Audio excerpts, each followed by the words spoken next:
Oh, Steven, I'm doing all right, guys. This is Carl Pooler, driver of the Limitless Esports number 71 Camaro ZL1, and I'm doing all right.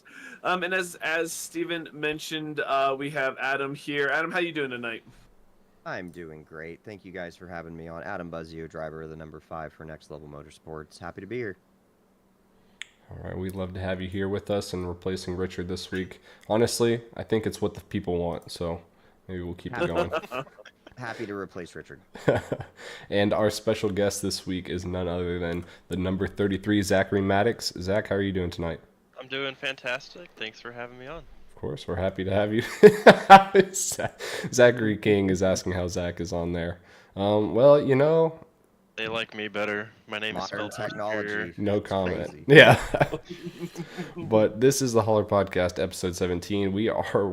This is the next to last episode of this season. And yeah, I can't believe that this season's already come and gone. But we have a lot to get into today, and then next week will be a very fun show as well. Before we get started here, I want to give a quick shout out to obviously our sponsors, Butt Kicker, the leader in haptics, Sundance Pizza, Ideal Lease, Ascendance Trucks, and additionally Advanced GG Supplements. If you're interested in Advanced GG Supplements, please visit www.advanced.gg and use promo code WolfXLive10 for 10% off your order. And any proceeds from your transaction go directly to financing our league. I'm trying to ignore Zach in the comments here. It's very hard. Also, It's a please be tall task. please be sure to like and share the podcast. Really helps us out in getting the traction that we need. Additionally, last thing before we start, just want to go over where is it? So over the past week, parts of North Carolina and Tennessee have been badly damaged, and even some cases, some towns were completely destroyed by Hurricane Helene. I can tell you from a first-person perspective that the amount of damage is pretty heartbreaking and unimaginable. In addition, two of the major interstates in the area, it's Interstate 26 and parts of Interstate 40, are closed until September of next year because of the damage. They completely got destroyed. So it's been really good to see how the local community has adapted and come together because of it. Everyone going out there and helping people in need. So it's been really good. But if you know anyone in Western North Carolina or Eastern Tennessee that was directly affected and needs assistance, please let me know personally and reach out, and I'll see what we can do to get them what they need. In addition, if you would like to donate to any of those impacted, please feel free to go to redcross.org and donate. I just want to get that out there. Oh, wrong button. But yeah, terrible, terrible stuff. And it's a lot of NASCAR people affected by that as well. And with it being the home of the South, we don't like seeing that happen. But I've seen a lot of NASCAR teams step in and donate as well, which has been great. I do not have a QR code link, but I'll put the URL. If you want to, I have a QR code I can send to you real quick. Yeah, go for it. I can put Stand it up by. real quick. I'll put the URL in the chat.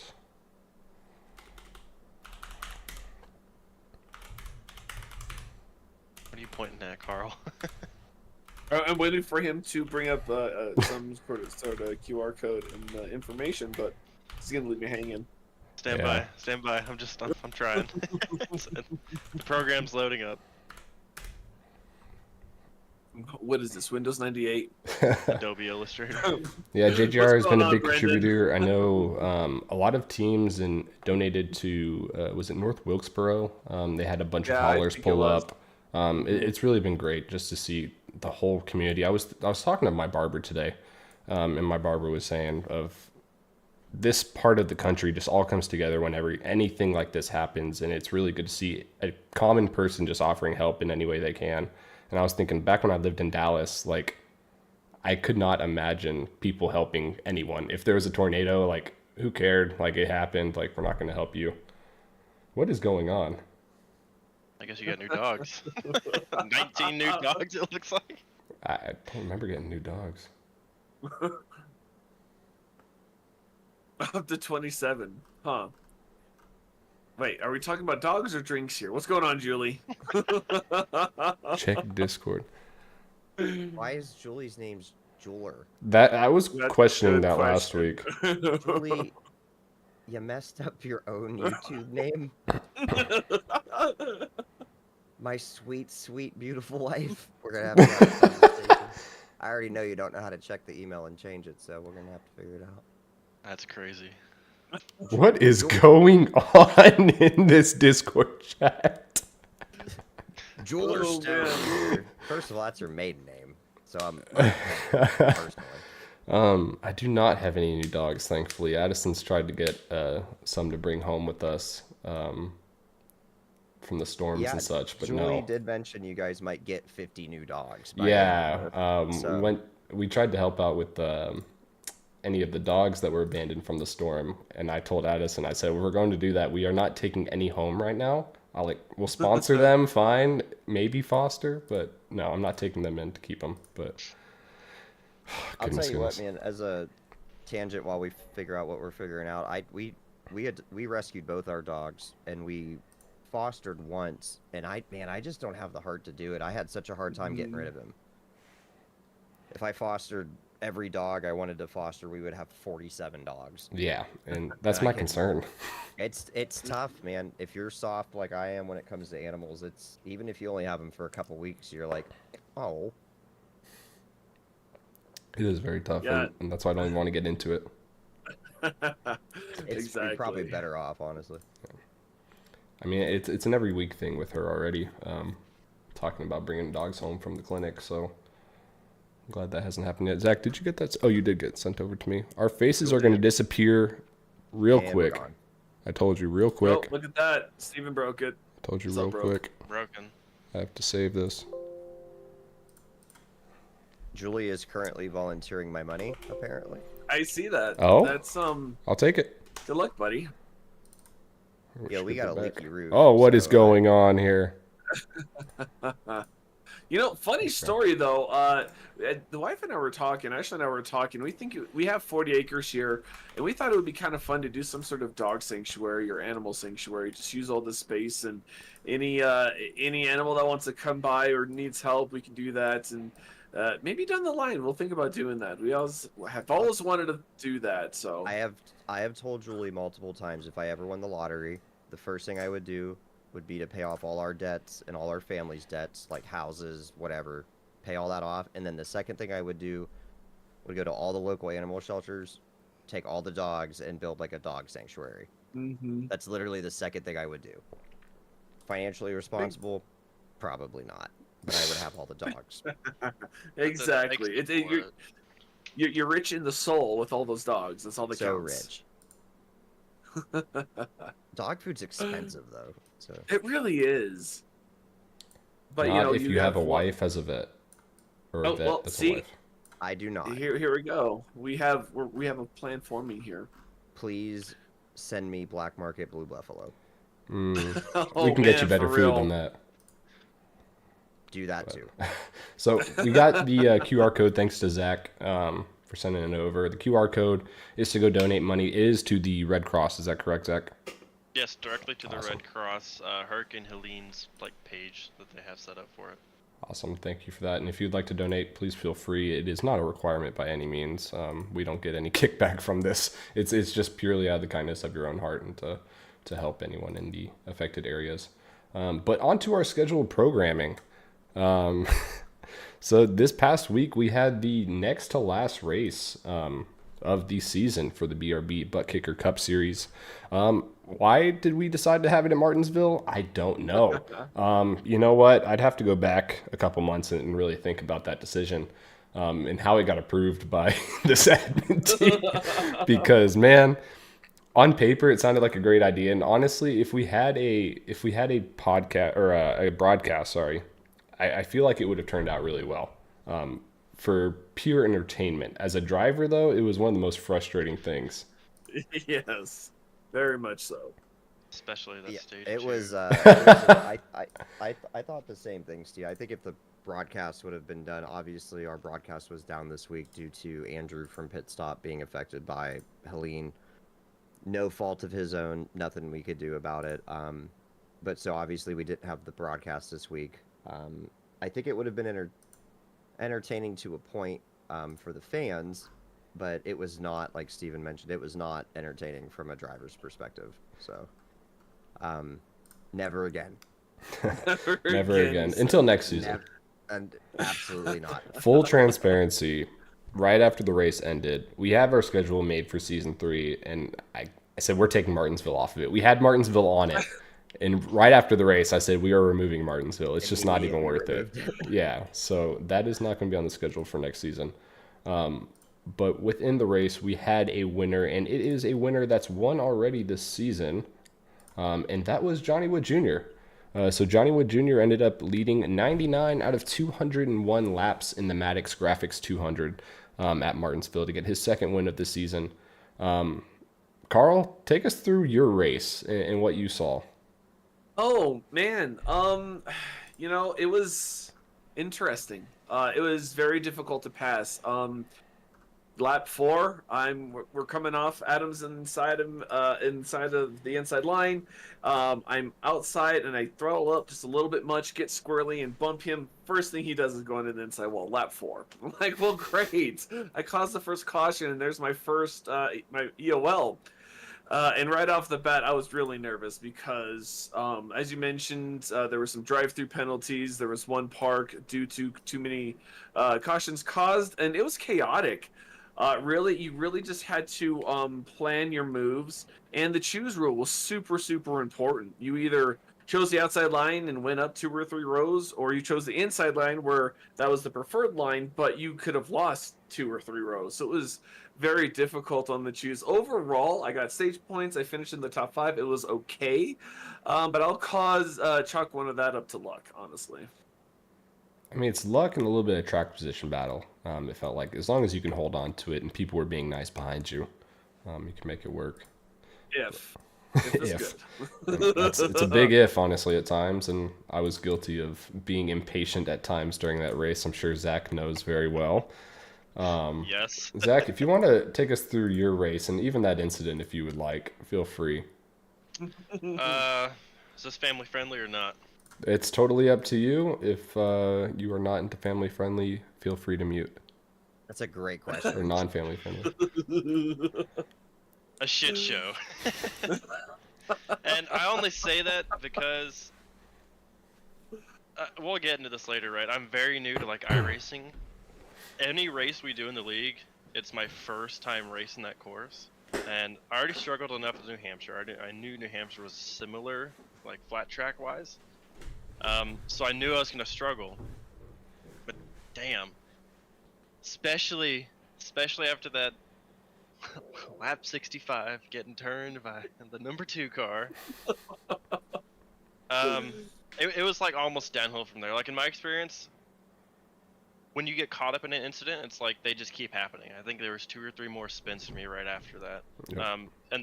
After that, I mean, they're all my fault. I was just trying to work back up through the field, back to where I wanted to be, where I thought I could finish. And I got into Sean Lester 31 a few times, I think once or twice, and then I think a self spin or 2. Other than that, it was okay. Yeah, I think like going into Martinsville, we knew it was going to be like people's feelings were going to get hurt. Like in a previous league, we had 30 plus cautions in a Martinsville race, and it was terrible. Honestly, this went better than that, and that's not saying much, but it did. And going back to our incident, I remember at the time, I think I was clear on the inside, so I tried to throttle up and cut inside at the time coming off of 2, and so I wasn't really looking out front. I was looking at my rear view just to make sure I was clear, and I didn't realize that I contacted you until it was like already over. And I forgot what I said at the time, but obviously I was seeing red. I'm like, I didn't do anything wrong. I was just trying to pass. Like, what am I doing? And then I remember. I gave you plenty of time, Zach. Yeah, something like that. And I'm just like, I was like, what? Which I just restarted. I believe the exact quote was, "I can't stay behind you forever." Buddy. Okay, that sounds right. I think that was the exact quote. I was so pissed off. I was like, we just restarted. Like, I'm gonna Yeah, fuck up. it was like 2 laps after the restart. I said, "Steven, this man's gonna murder you." Well, I in ain't full like that. disclosure, I didn't go back and actually review it at all, just to look at it. But I think Gavin brought up that you said something in the hauler, and we were under caution. I pulled up the hauler. I'm like, what? Why is he bringing? Like, was it really that bad? And I asked Gavin to go look at it. And I was like, can you give me your honest opinion? And he's like, yeah, you kind of just turned him. And I was like, oh well, I'll talk to him later. And basically, it was just like, I'm sure I did just in the moment. Obviously, when anything happens like that, you're not like, oh, I did that 100%. Like, unless it was very egregious. At the time, I was just being overly aggressive, and it was just not the right move Yeah. to make. It's what it was. You can ask Brendan, you can ask Dustin. I was pissed off, and it was really until stage 3, I think, when I finally cooled down.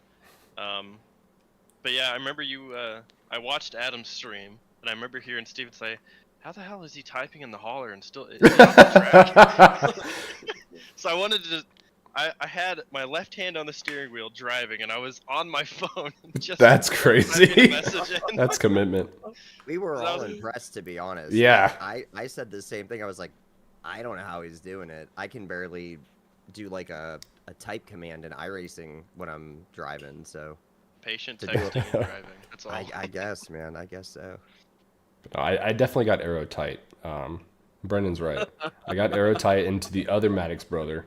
I've been a And victim. yeah, you are now a victim for what your brother did to me earlier in the Guilty by season. association there, Brent- Zach. Brendan luck. knows all about being arrow tight. Exactly. So it runs in the family, and you were just involved in it. But no, that's honestly what Martinsville does. It just brings out like, and at the same time, I'm watching Mason all race. I'm watching his position, and at the time, I think he was third, and I'm like, I have to get up there to match stage points. So I'm doing whatever I can, and obviously didn't think I had enough time to get going up there. But like what you said of when one thing goes wrong, everything else started going wrong. I got involved in a couple more incidents, and then I self-spun myself at some point. I forgot what point it was, and collected someone else, so it was my second penalty of the night. And then I was driving on pins and needles the rest of the night, trying not to get parked, because I was like, I can't give a little tap anywhere. I can't do anything to push someone out of the way. I think I was behind Carl at some point during that third stage, and I was behind him for like 5 or 10 laps, and I'm like, I can't force anything. I have to just wait. And it's Martinsville just gets that out of people. It makes people do moves that they shouldn't be doing, and I'm guilty for it. Everyone, I think, was guilty for it at some point. I know there was a lot of animosity towards Isaiah at certain times, and we can talk about that if we want to, that whole situation, or the two situations, really, I guess. But it's Martinsville, and I think that's why we're just going to get it off the schedule for next year. You know, Steven, it's funny that you mentioned you were talking your position relative to Mason, and you're talking about the points and where you were finishing. That is exactly all I heard the entire race from Mason. I'm sure. It's like, oh, where's Steven? Where's Steven? I got to make sure he's back there. Where's Adam? I got to make sure I'm finishing in front of him. I got to get those stage points, man. He was all over the points, too. So, you know, I'm kind of out of it right now. I'm not too worried about it. I was literally just wanting to get in with a good finish. But Mason, in his head, he was going on in points. And really, I think in the end, his count was off one. I think he wasn't taking in the point, but the pole position, but he was on top of it. So that is where his mind was at as well. So this is going to make Charlotte a very interesting race. Yeah, it definitely will be. And I wish I didn't wreck myself on that last green, white, checkered restart, and it was 5 points closer, but it is what it is. I feel like a couple of the chase guys up towards the top of the points have had, you know, difficulty one week or another, which has made things interesting. Johnny and Mason, well, Mason had a couple bad races, actually. Johnny, I think, is the only one in the top 5 that's just been kind of issue-free. Dega, he did not have a great race. I can pull up his points real quick if you give me a second from it. But yeah, while Steven pulls that up, Martinsville is always an adventure as far as that goes. You know, I feel like you either have a really kind of pain-free race or you have a pain-filled race. Obviously, Carl alluded to it earlier. He got into me. What was it, Carl? Lap 3 or 4? Yeah, I think it was 4. I actually kept it off the inside wall somehow. Oh, it that's just good. it just obviously put me in the back, Mhm. kind of in the hornet's nest. And then I think it was less than 10 laps later, I had an issue with some net code with I think it was Lester. I think it was either Lester or Parent. I can't remember which one it was. Um, and that actually put me into the wall, gave me some damage. Again, had to reset back to the very back of the field. But we finished third by the end of stage one. Um, Thanks to so Brendan yes, piling he, through 6 cars. shout out to Brendan Maddox. That was the quickest 6 positions I have ever gained. I went from 9th to 3rd in one corner. And it couldn't have came at a better time, honestly, because we held the track position through that stage, and those stage points ended up being important for us. So, obviously, I think there were a lot of feelings after Martinsville. There always is. I know there was some discussions about playoff drivers versus non-playoff drivers and things of that nature. And I think where you fall in that debate usually depends on which side of that line you're on. So it's a short track. It had short track problems, and it's in the rear view now. It's got to head to Charlotte.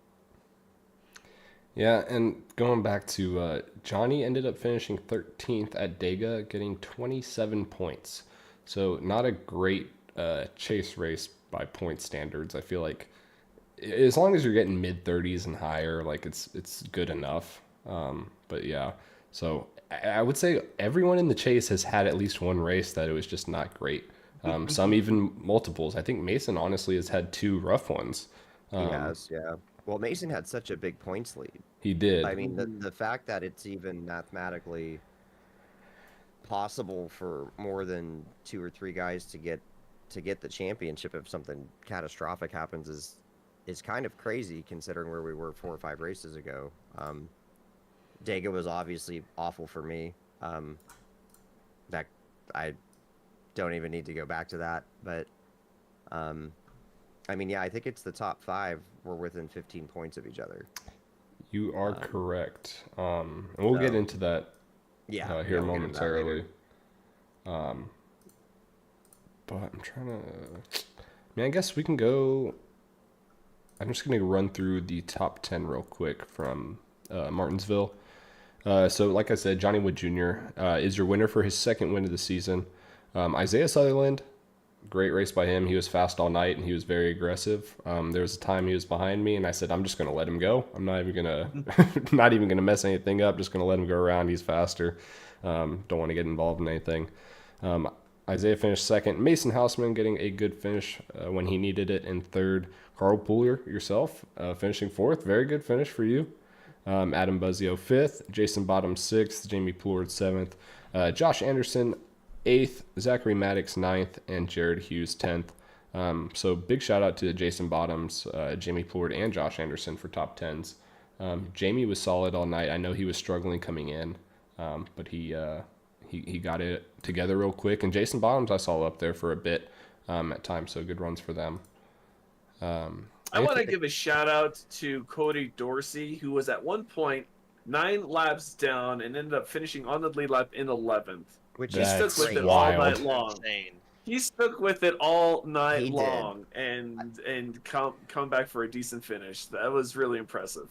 I want to give a shout out to Anderson because I think he ran in like the same position all night. He's one of the only cars that did that.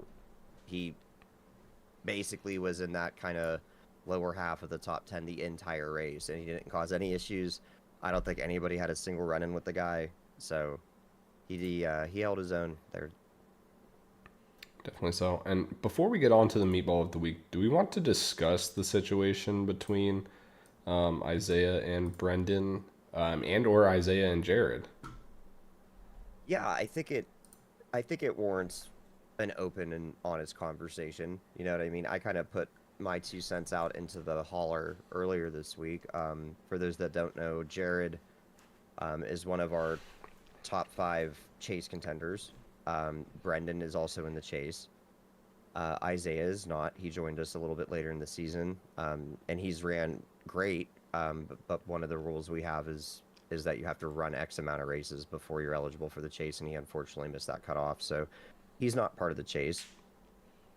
He was very fast all night. He ran up front 95% of the night, got shuffled in the back after, can't remember, I believe it was because of an EOL. I can't quite recall, but he was driving up through the field. He was being aggressive. You know, Martinsville, one of the only ways to pass effectively at Martinsville is to dive bomb into the corners and kind of get your nose in there. And he was making that work, and there were 2 different instances where it didn't work out for the guys he was getting around. Once was with Brendan and once was with Jared. So that kind of opens up a conversation about playoff drivers versus non-playoff drivers or chase drivers, whatever you want to refer to it as. I didn't see anything wrong with what Isaiah did. Would I have made the move? Probably not. That doesn't inherently make it a bad move, though. But I also 100% understand where Jared and Brendan are at, because I would be very upset if it was me. So I think it's just one of those deals where it's not unlike real racing, real NASCAR. You know what I mean? We see these. Last week we saw Chastain, you know, completely shake things up. So I think you got to just kind of, you know, it wasn't egregious, it wasn't intentional. So I think it's one of those things you just kind of have to accept.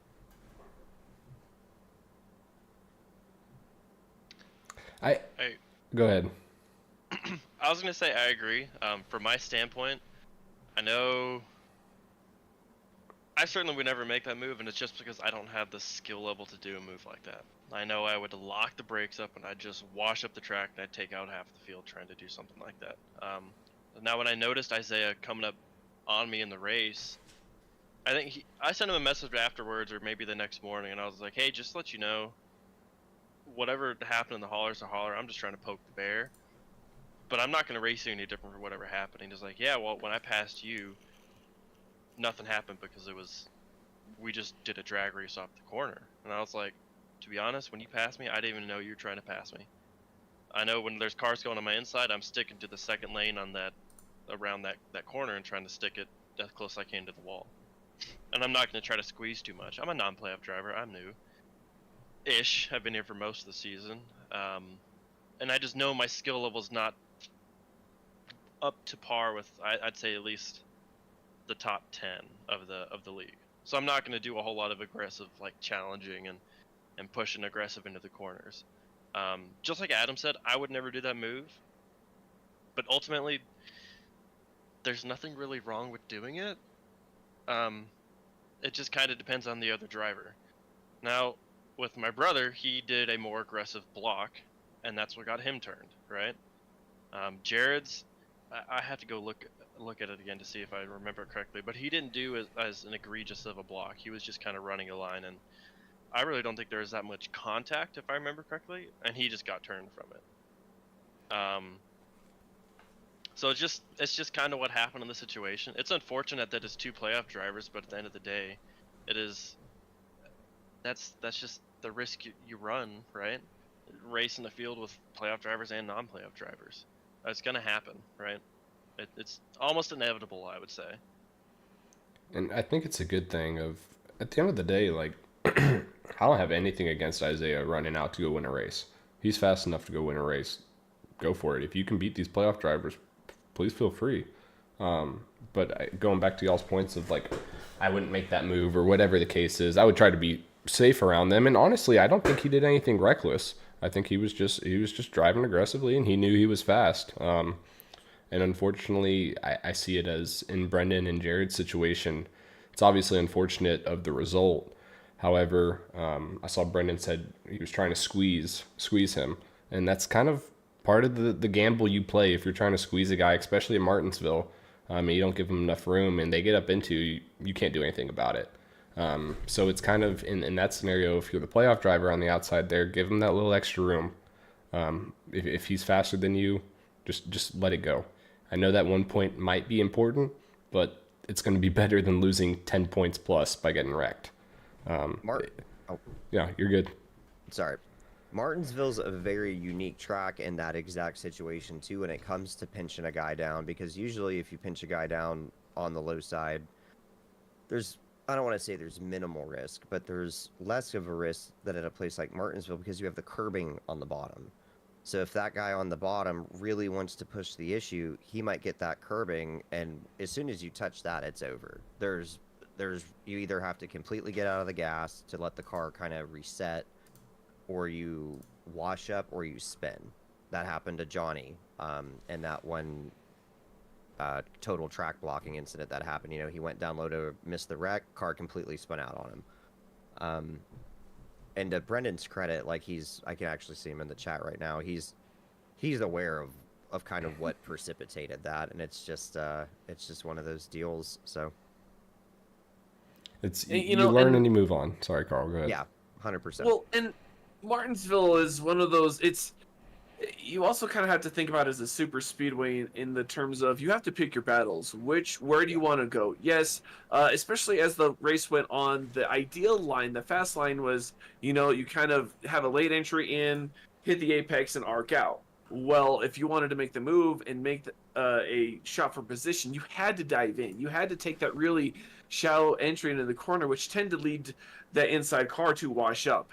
And that just made things that much more difficult making the pass. And then, you're not wanting to cause that incident to have that drive through like Dustin. Dustin had a great night all night long.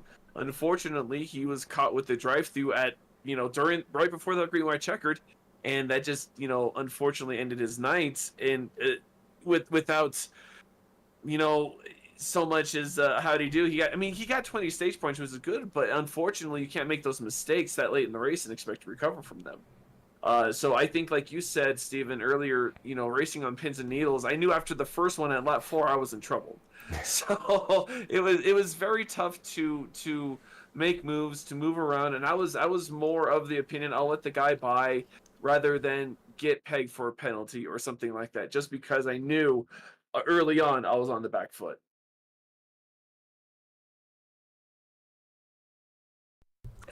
Sorry, I was fumbling drinks around.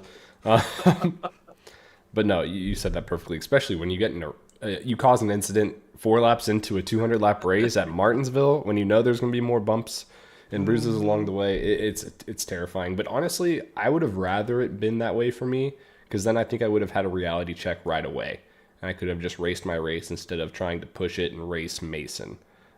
Because I think that's what led to my mistakes. Is I have to beat Mason at all cost, and that's when you start getting impatient and turning the 33 car, and then it's just don't do it. But yeah, it was interesting to kind of watch that play out. I didn't have any EOLs or penalties for Martinsville, but obviously kind of listening, Steven was, whether he realized it or not, was kind of narrating his own race for a little bit. And there was one point that stood out in my mind. He was obviously a little bit quicker than Carl was at the time, but he's like, man, I just, I can't spin this guy out. I can't make a mistake. And it totally changes his approach and the way he's driving his race. And, that was the point of the penalty ladder. You know what I mean? It's to kind of get guys to check themselves. But it was just interesting to kind of watch that play out. And obviously it played out that way for a lot of different guys. Lots of guys had one EOL. We had a couple drive-throughs. We had one park, like Steven mentioned earlier. So it's Martinsville, man. You know what I mean? It was a race, that's for sure. It was someone did get parked indeed, and that's a great transition into our Meatball of the Week segment, I believe. And Zachary, since you're a guest this week, I want you to go first with your Meatball of the Week. I hate going first. 'Cause I don't know who to pick. I know shocked. who to pick. I know. I think I still know who certain about people it. want me to pick. But I don't know who I want to pick for myself, because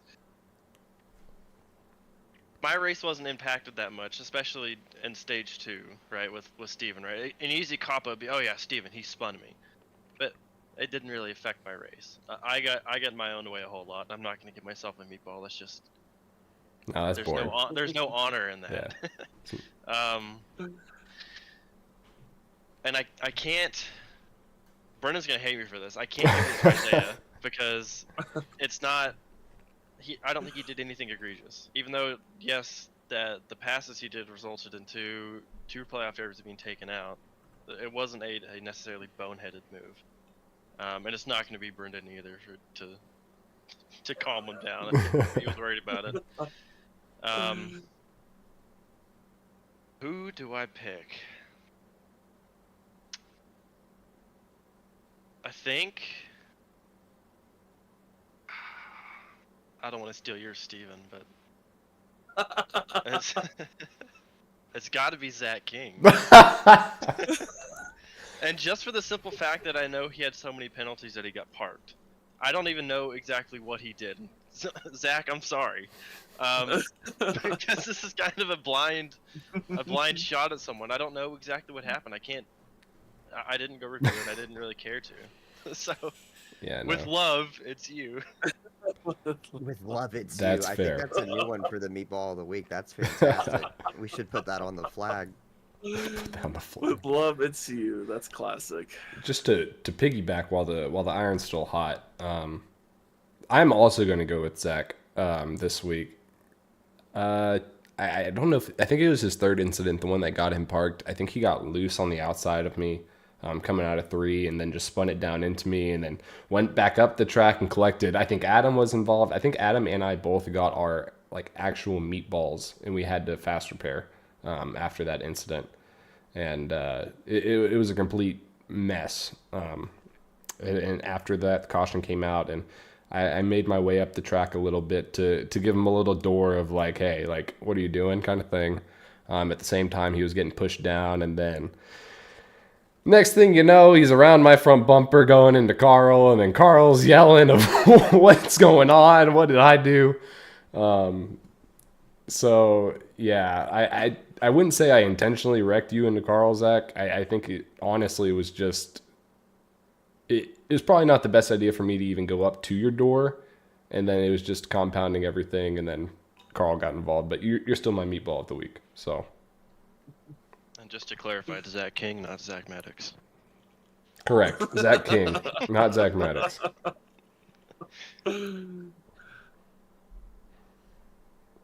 Adam, Carl, take it away. Who's yours? I made it kind of a rule in my own head a while back that if you get parked, you get the meatball. So I got to go with Zach King as well. That incident Steven was just referencing, which was the last incident that got Zach parked inevitably because it was his third incident of the night. It killed my car. I had to take my fast repair. I think Steven had to take his too. Yeah. From that same incident. It's one thing to get in a wreck, but when you have to take the fast repair fairly early at Martinsville, it really does change like your whole mentality about the race. It's very similar to what happened to me at Talladega. I also had to use my fast repair very early there, and it changes the whole dynamic of the race for you. So got to give it to Zach. Getting parked is no good. Let's move on from that. All right. Well, Zach, I know you're on pins and needles. See if you're going to get 4 out of 4. And guess what? You aren't. Steven, you are my meatball of the week this week, Man. buddy. Because here I am. I brought a bell to ring. Like I know. I had the sound queued up, ready to play, confetti to go on the screen. I am devastated. No, I'm My sorry. wife's even disappointed. Yeah, I'm sorry, Steven. Here I am. I have no idea what's really going on. I know Zach King is on his third. He just got caught up in another one. And here comes Steven coming around. I'm like, okay, I get it. You're mad. So I go way low. They're up there. And I'm as low as I can go. And I still get freaking spun around. I'm like, okay, I get it. Steven, you're mad, but you don't have to involve me in your shame. What is going on? So yeah, Steven, spitting someone out under caution and then involving an innocent bystander earns you my meatball of the week. Wow. Plot twist. Yeah. I For did the so record. hard. Sorry. For the record, we went back, and my wheel was turned left like I was normally turning. I never once moved right to turn him. that you didn't have to move right to turn him. You were letting your inertia guide you Uh, into his corner. So I mean, it's that not was my fault he can't hold on convenient to his for car at you. 30 miles an hour. I did spin Carl Oh. out after the race to make a point, but we were on pit road and Carl understood what was happening. So Oh my! I'm here and I'm seeing Adam in my mirror here, my rear mirror on the left side. I'm like, okay, I see it, and he starts bumping me. So I'm trying to wiggle it around, saying, no, you can't do that. Next thing I know, all the way around. Didn't touch a wall though, so I think it was fair game. and I complimented you after the race. You drove a good race. Yes, I had yes. fun battling you. I just you were just like my nemesis all night for whatever reason. Well, and that's the thing about it. Like, despite all the cautions, there were a couple of good runs, and Yeah. within those runs, there was some good battling. There was. Adam, you and I battled. Steven, you and I battled. Zach, I know early on in the race, you and I battled with Sean Lester in the 31 early on, and I can remember thinking I have the 31 and the 33. I'm pretty sure I'm faster than both of them, but they can't decide who to pass. So I'm stuck between both of them, and I don't know what to do. So it was fun seeing that that kind of competitiveness between you guys during the early parts of the race, especially. Yeah, I was gonna mention that Sean Lester, and especially number 3, Dakota Camper. They were the two. They were the two that I was around the most, and Jason Bottoms. I'll give him a shout out. Um, I felt so bad when I wrecked, and I gathered Lester up, so I was like, damn, that's the guy I've been battling for like most of the race, and I've just collected him in an incident. I felt terrible, but he's typically very awesome to run around. Especially Dakota Camper too. He's very respectful. Like I think coming to, man, I want to say the stage 2 finish. I guess I finished 8th in stage 2, right? Is that what Adam was has said those earlier? numbers, so I don't know. Oh, hold on. I can tell you. Well, he figures that out. There was some point in the race where him and I were racing towards the finish line for something I don't remember, and we both had like the equal pull off the corner. I was up high, he was low, and it was just a straight drag to the finish line. And I think he beat me, and I was like, that was sick. That was like an awesome battle right there. Jason Bottoms, I will say, anytime he was behind me, I was like, I need to get my ass, excuse me, down to the lower lane because he is. That's where you fast draw the down line? there. No, I was like, I need to block him. I want to do something. I want to try to protect position. And I think eventually he got around me because I just made a mistake, overcooked the corner, and just went up. And that's when you both got around me near the end. Steven and Carl was. I overcooked the corner, then just went washed way up, and I was like, where did they go? It's funny that you guys mentioned the battles because I had good battles with all three of you guys. Zach, we had some good racing there for a minute. You ended up looping it at the end of the battle, but that was completely separate from what we were doing. Carl and I kind of raced all night. Steven, you and I were next to each other for a while. When we had even just short runs, they were fun. Like, I will say that was probably one of the first Martinsville races that I've ever done in a league that I could say I even had a little bit of fun at. I've ran much worse races there, so. Yeah, all things considered, 24 cautions. You know, we tied our season high.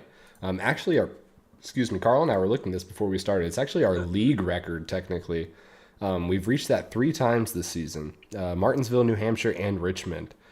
So we're never running those 3 tracks in the same season again. Last year, our high was 13, I think I said, Carl, at Kern. 14. So, yeah, that's a pretty big jump from season 1 to season 2. I feel like it's either feast with those kind of tracks. It's feast or famine. I mean, most of the races we run have minimal cautions, and then you have New Hampshire. Oh man, no, not. I'm sorry. Richmond was brutal. Oh, I was yeah. so fast, and I just never got to race Jared for it. But yeah, you know, that's how you learn, though, man. You know, some tracks just they can be fun, but they're just not all tracks are good league racing tracks. No. It's just part of it. You know, a lot of short tracks can be problematic, but some of them aren't. Martinsville is one of those unique track similar to New Hampshire, where the braking zones are very different. The braking zones are very heavy. There's really only one good way around the racetrack, so it lends itself to problems like that. But like I said, I've ran worse races there, so Exactly. And we learned to not have it on the schedule again. Like I said, never again. it was fun trying to figure out what short track will actually work besides Bristol. But without further ado, we'll move on to the standings. And before I talk about our top 10, there it is. Zach, I want to go over to you. So, like you said, you're newer, I guess you could say, in the league. You didn't make the chase this season. You're actually sitting 13th in points, I believe, right now. I just want to get a feel for how you're feeling, basically, of being 13th in the points. Is there anything you've learned this season that you can use next season to benefit you? And what is your goal for next season? Is your goal to make the chase? Is your goal to just slightly improve, or what is it? I'd say slightly improve, because I don't. It'd be great to make the chase, and I've talked about this with Brendan and Dustin. Like, man, it's kind of crazy that I joined the league 3 or 4 races in, and I'm 13th. I think I've been in 13th for a while. 13th right near the end when the chase started. I was like, just imagine if I started the full season, and I had experience. I didn't have to go through the growing pains of the first 3 races DNFing, right, and then the rest of the season just killing myself in stages. Like, there's a chance I could have made the chase, right? Next season, just improve. Don't make the shitty, stupid mistakes. Excuse me again, podcast people. that end up getting me wrecked or self-spinning. Like, if there's anything more frustrating than being spun around by someone, it is self-spinning. Because it's just why It's the literal worst. It's like, why can't I keep the car under control? And it always happens at the worst times. So you're like, great, now there's gonna be a caution to the whole field. And you're just like, that's just stupid. Yeah, so the goal is to just improve, maybe get more top 10s or top 5s if I can. I think I've only got a few. I can pull them up actually for myself. You know, Zach, it's funny you mentioned that, the self spins are so frustrating. And not this is a very personal, humble brag, but that was the first Martinsville race I've ever ran. I've never had a self spin. That's And amazing. Very good, sir. so you got those small victories, Zach. You got to remember those small victories. You keep grinding away a little bit. You will get there. So celebrate those small victories. I'll get there eventually. So I just want to say, this season I've attended 14 out of the 17 so far races, right? Out of those 14, I've had 8 top 10s and only 1 top 5, which is New Hampshire, which I had no business being a top 5. I was like, that's kind of crazy. But I think just looking at that, over half the races I've ran, I've got a top 10 in. That, to me, that's a pretty successful season, just as being a real rookie with this type of stuff. Texas was my first like official league iRacing race. Legitimately, the day before was the day I downloaded iRacing. Brendan was like, it was like 11 o'clock midnight. He was like, do some officials, get your iRating up. And I was like, I don't know what that means, but sure. I joined the league. He threw me a paint job that he made. I grabbed his old number, and off we go. And Texas was just turn 2, lap 1. Someone crashes. I get a meatball. I don't know what it means. I'm like, I'm going to the pit road. My car's broken. I get a penalty for it. I asked the rev. Hey, I was just overwhelmed. I didn't know what to do. It was just a terrible, terrible race, which sucks because I love Texas, right? Who doesn't? Who doesn't? Amen. But I also want to say, while they were under caution, I do have 3 laps led this season. A whole 3. There you go. So next season you'll make it 6. Hey, those are Yes. extra points. 1 point for leading a lap. They are. So those again contribute to getting into the top 10 of the chase. I mean, let's look at it here. Johnny Wood is only 4 points behind Mason Houseman. Those are 4 points where they're leading the most laps, or leading a lap, or getting the pole. Just simple stuff. A couple positions in a stage.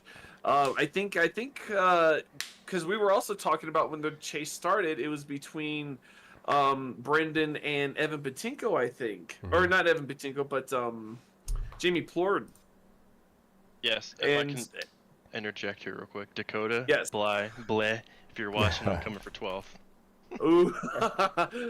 So I have heard that too. There's some internal battles through the 13th, the 10th through 13th, or 11th through 13th. So that's gonna be exciting to watch because I like seeing you guys race for that too. I'm totally in that position. But yeah, it's those situations where you wonder, hey, 1 point to the good could totally change getting in the playoffs or not. So it's funny how those points turn out towards the end. So I'm just responding. I can just tell Sam. So Sam, I'm going to be, or we're going to be announcing the first race very soon, and then next week we're going to have a full schedule release on the podcast. But at least we'll have the start date announced here soon. But I will. Oh, go for it. I will give a slight spoiler to the start date. We will not be having a super long off season like we did for season 1 and 2. So that's your only spoiler you're gonna get. We'll make the announcement, like Steven said, very soon. We're Very very soon. excited to announce it too. So Super excited. It's been honestly, I think it's gone into a couple months of planning. Honestly, at this point, and Yeah. it's finally coming into where it's almost set. So it's really exciting to see it all come together. And sorry, Julie, we own Adam actually. He signed a contract with the league, and it has to 60 plus hours a week, something like Yeah, that. it I don't was know. It's weird. in the contract. When I started the league, I made my own contract and I just wrote slave. Um, it was very, in hindsight, it was very short sighted of me, but it is a contract. So Yeah, sorry. You can hang out with Addison, but who she loves, by the way. yeah, I mean, who doesn't, right? I hope she's watching this. Please don't watch No. this. Carl, I wanted to go to you in the points. So you're sitting 47 back.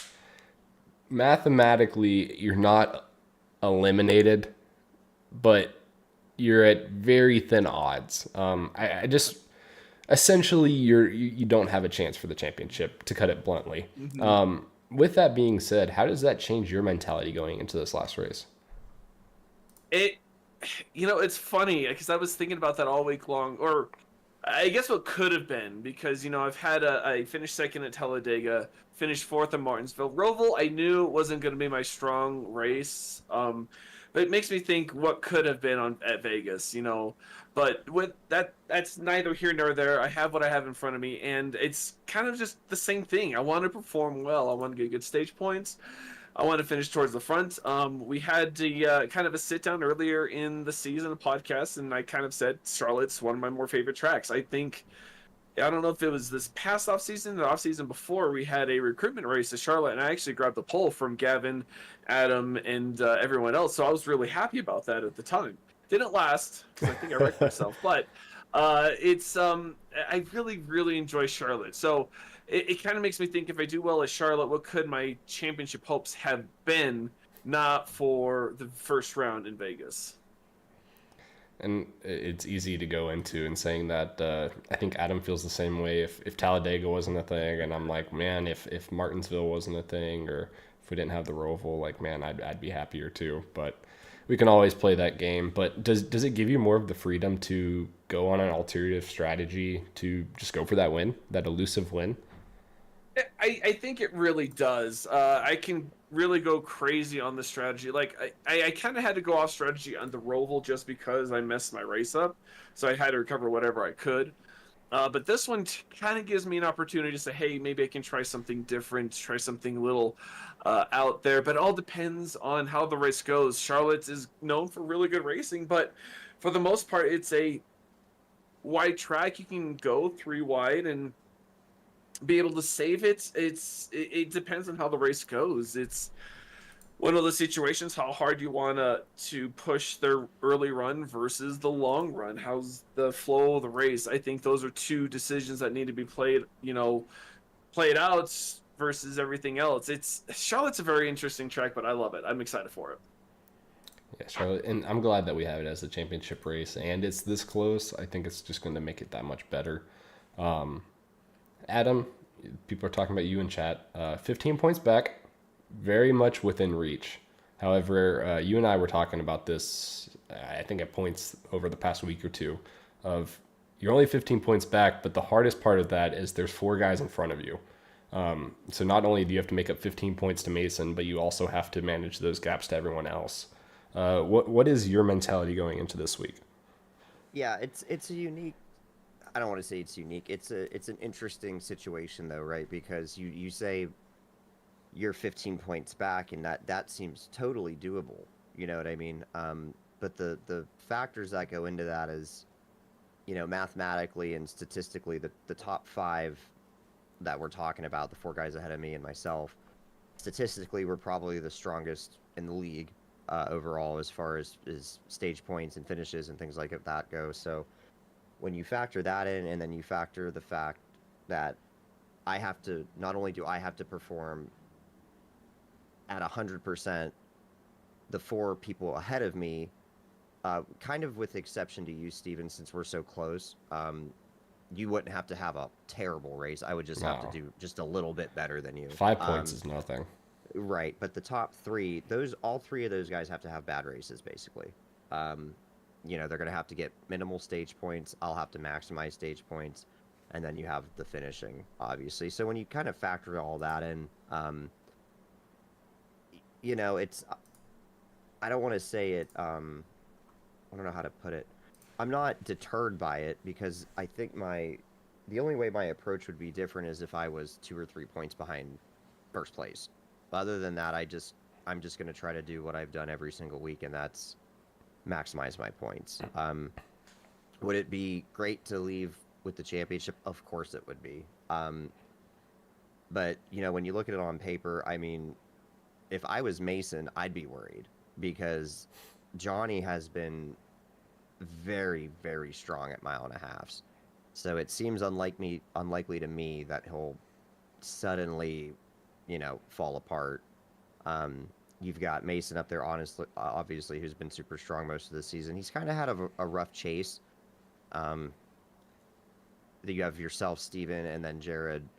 So it's gonna be interesting for sure. But my plan going into Charlotte, I like Charlotte. I'm just gonna try at the end of the day to have fun with it, because it is the last race of the season. I'm happy to just be in contention. You look at the whole top 10, and I mean, all of those names have been great all season. With the exception of the number 10. Yeah, he's pretty terrible all the time. Or not number 10, sorry, 10th in the standings. I want to clarify. I knew what you meant.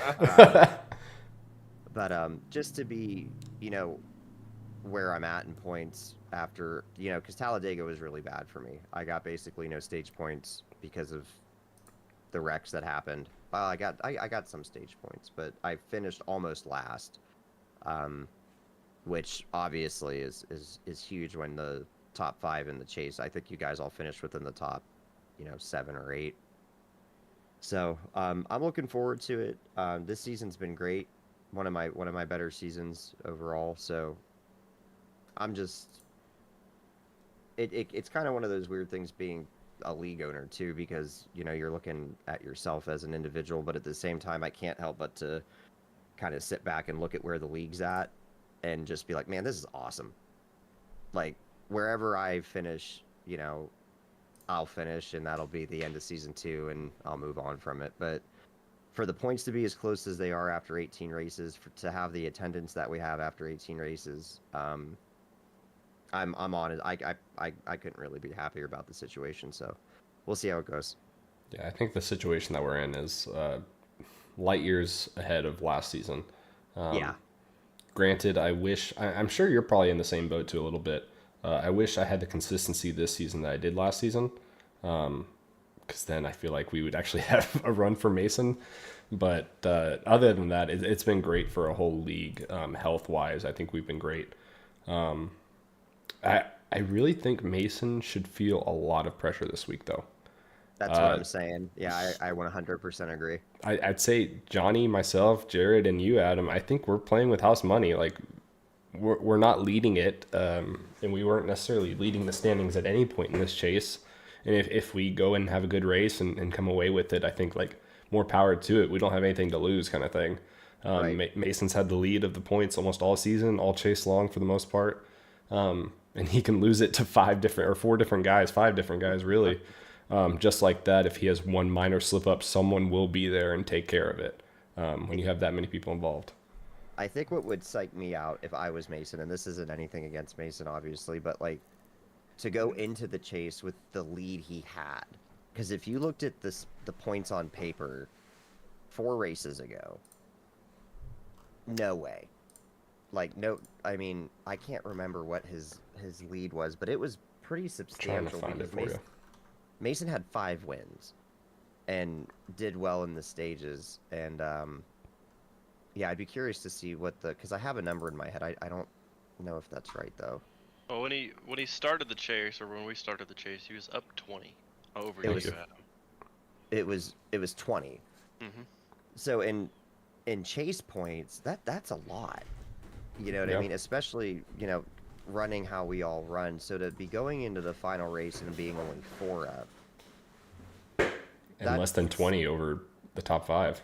Yeah, it's a very interesting thing to actually think about, because that you want to talk about changing like your whole outlook on a race. Like every move he makes, every decision he makes in the race, he's going to have to think about a lot harder than me or you or Jared. Now, Johnny, I think he's probably in a similar boat mentally because he's so close. But man, I'm excited. Honestly, I kind of wish I was watching it instead of racing it. But I mean, if you want, we can wreck lap 1 and just watch the I race. I mean, Yeah, I don't can put it take all of us out. We just don't, watch. don't put it past me when Steven and I are sitting on pit road on lap 4. Like, guess that's it. Let me just blow my engine right now. But no, But no, I'm super excited to see how the race plays out. So definitely so. Couldn't be more excited. And with this point format, it doesn't guarantee that the last race is honestly even a chance for a battle of the championship. Just glad that it's not even just one person battling out. It's 5, 6 people battling it out. So we couldn't ask for anything better, honestly, than that. I think that says a lot about our league as a whole too, and kind of where we're at as far as how we're structured, how our point system is set up. I mean, it's the proof's in the pudding, man. We touched on the kind of the penalty ladder earlier, and now you look at these points, and to have them that close after 18 races, I mean, everything's kind of working. You know what I mean? So Definitely, it's good to see the stuff that we put on paper actually coming into effect and working. yeah, it's people don't realize how many variables there are when you're trying to make those decisions and things like that. And obviously, I have some experience from the past that kind of translated into this, and I have a great team behind me too, with you guys. And it's just, like Brendan just said, it's best league he's ever been in, which that's the kind of stuff that it makes me feel good. So It's definitely something we can hang our hat on. And before we get into any sort of schedule announcement, I do want to go over our race next week and who we think is going to win real quick. So if I can pull up that graphic. There she is. So next week is our championship race. It is the Butt Kicker 250 at Charlotte Motor Speedway on Tuesday, October 8th at 9 p.m. Eastern on Pit Stop TV. Stages are set at 25 and 50 for stages 1 and 2, and then a 100-lap run from lap 50 to 150 in stage 3 with 6 sets of tires. Carl, you'll realize that I didn't call on you for the race info this time. I actually got that written down this week. So that was a big deal of mine. One thing I did point out when looking over my notes, that stage 3 is 100 laps, and 100 laps at a 1.5 mile track is a very long stage. It's a guaranteed pit stop. If not, honestly, you might pit a couple times for tires depending on situations. Yep. So I think that's unique compared to other 1.5 mile tracks we've had this season. I don't think we've had a 100 lap run in the last stage that I can remember. So that is going to be very interesting and add a lot of extra strategy at the end of that race if it's really close on points. And it's like, oh, do I go in now to get these tires? Like, will I make up those spots on Mason or et cetera like that? It will be really interesting. Want to know what y'all have in mind of Charlotte? What I know it's a pretty high tire wear track, honestly, for a mile and a half. I feel like it's important to run the consistent pace, but anything else on top of that? It's one of those where you gotta. It can be multi-groove, but you gotta hit the ear lines almost perfectly. If you're on the inside line, you almost have to paint that inside. The triple line. You have to go in and out. If you're on the outside, you can't overcook it, but at the same time, you have to carry that momentum through the outside of the corner. So it's one of those where I think the line's going to move around, and tire wear, you're going to have to manage it. I think you're going to have to drag your brake a little bit to get to your end of turn and take some pressure off that right front. So Charlotte's is one of those tracks where it's easy to overestimate and overdrive, in my opinion. Very easy to overdrive. And if you start overdriving and burn those tires, you're gonna be hurting. Yeah, and kind of touch on what Brendan just put in the chat. He asked if this is the longest race of the season. That it is. It is a little bit longer than our normal mile and a half tracks. I did that strategically because it's the finale. I wanted to have that. All of our races are kind of set up in that kind of sprint format for the first two stages, and then the third stage is always a little longer, and fuel wise you'll have to make a pit stop, but I wanted to make the third stage of the last race kind of its own race in a way. It'll open up more opportunities for guys to make decisions, for strategy calls, things like that. So I thought that would be interesting, and I hope it pans out okay. I don't look for it to be a super caution heavy race. So I'm really hoping that last stage, we can have some long green runs, and because I'll tell you what, man, one strategy call can make all the difference. You could be leading that race, make the wrong strategy call, and finish 15th. So I'm excited to see how that pans out. It's going to be a little bit of a challenge for everybody. It is a little bit longer of a race. But like Carl touched, as Steven mentioned it too, tires are going to be a factor here. It's not going to be like running at, I don't know, what's a mile and a half that doesn't have tire wear? Michigan. Atlanta? That's 2 miles. That's true. New Atlanta? New Atlanta. It's very different than like a Kansas / honestly, it's more of like Kentucky as tire wear, I feel. Yeah. And running a specific line. Yeah, you're gonna have to make up your mind what kind of run you're gonna be doing early. You know what I mean? You're gonna have to have your lane figured out. You're gonna have to have your pace figured out, and if you don't, you're gonna suffer at the end of it. So it should open up opportunities for passing. There's gonna be a lot of different variations of tire wear. I think you gotta have guys that are really fast the first 15 or 20 laps, and you're gonna have guys that kind of surge up from the back, with better tires. So hopefully it pans out as good as it looks on paper. I think the strategy will be more important than most things this race. Yes. Yeah. Usually and is. That was kind of the goal with the longer stage, was to have just more of an opportunity for guys to make different decisions. You know what I mean? I feel like some of the races, even though the third stage is a little bit longer, if you don't make the same decision as everybody else, it's really difficult to kind of navigate that after the fact. With this, though, we should have some opportunities for guys to try some different things. And looking back to the last time we ran Charlotte Oval was last season.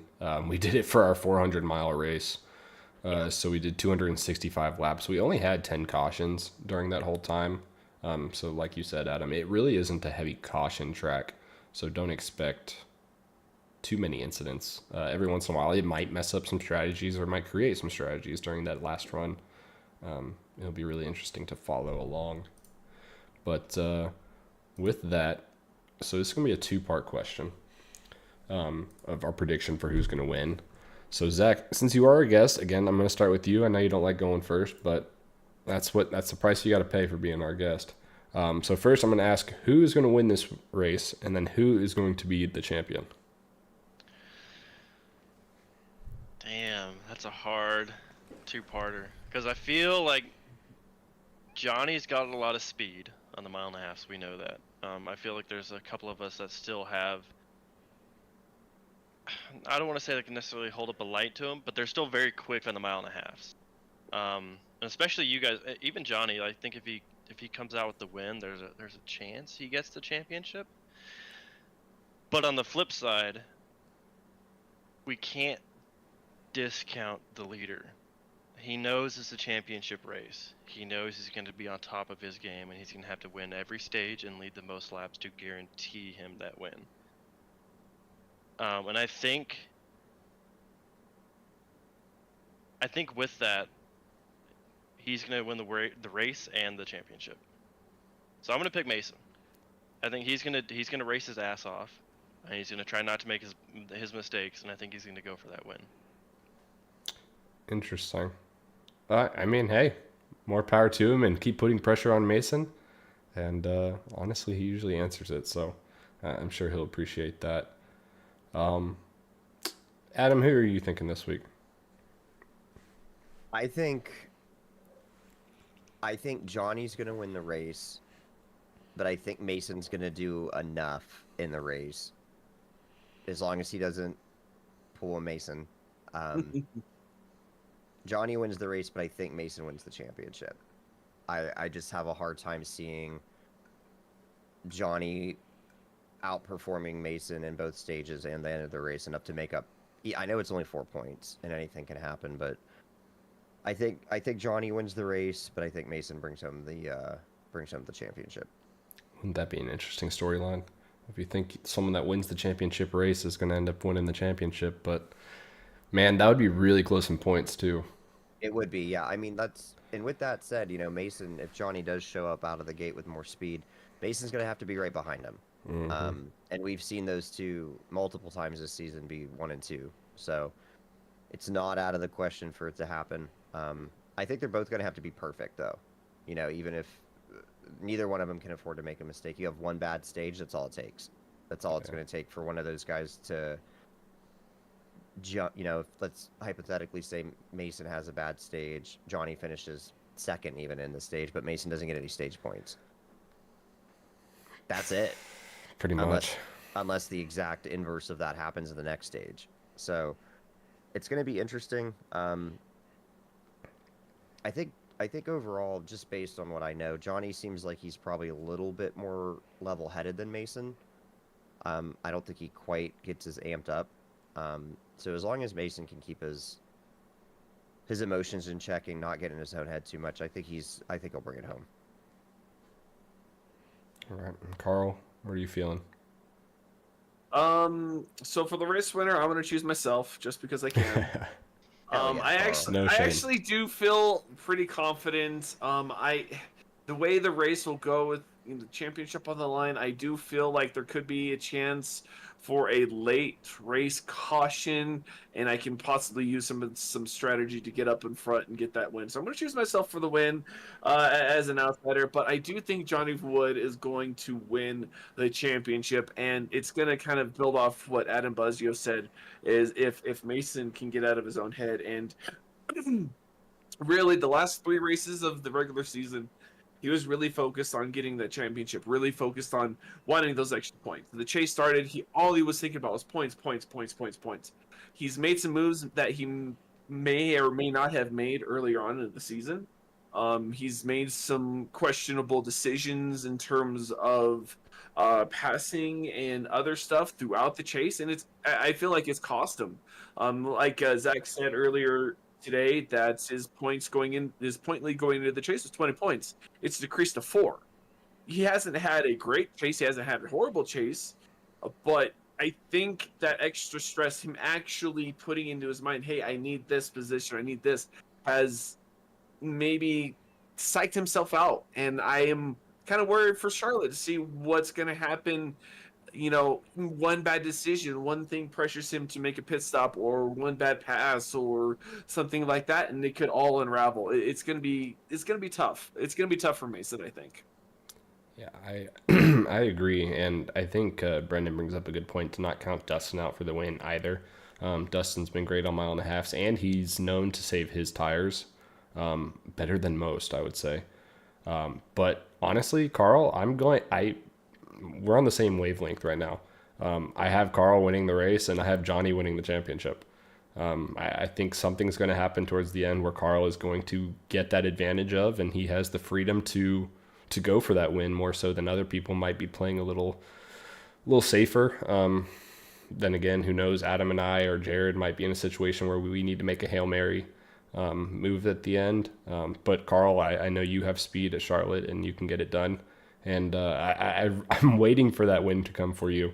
I know several people are as well. So I know it's in your cards soon, but I think Johnny is just if you're not going to win the race, I think Johnny's going to win the race in that scenario. And I don't think that Mason will be able to have a good enough race if Johnny just wins at all. That's 5 points there on top, and then it's really just going to come down to stage points. And I just think Johnny would be more dominant as he has been at these mile and a halves. It's stage points for Johnny every time. And I think that's what it's going to come down to. So sorry, Mason, but I don't think it's going to be your season. He really wants that butt kicker. I tell you what, he wants that butt kicker. It's awesome, man. Well, Because he's going to have to wait till next races season. ago, I told Mason, I was like, hey man, back when he had that 20-point lead, I said, you just go do the college series. I'll get you a butt kicker. You just go away and I'll get you a butt kicker. He didn't take me up on the offer, so. Oh man. And Mason, no, it's nothing personal. It's just I could see it going either way, but we shall see, and that's why we race it. We don't just predict it and let it be.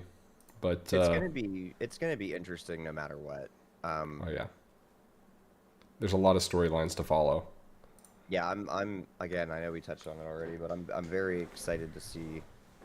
It's gonna be a weird race for me because I'm almost gonna be watching whatever's happening ahead of me. Yeah, because we're gonna wreck on lap 4. I'm assuming it's gonna be ahead of me as much as I am my own race. So, yeah, man, I'm excited. I can't wait.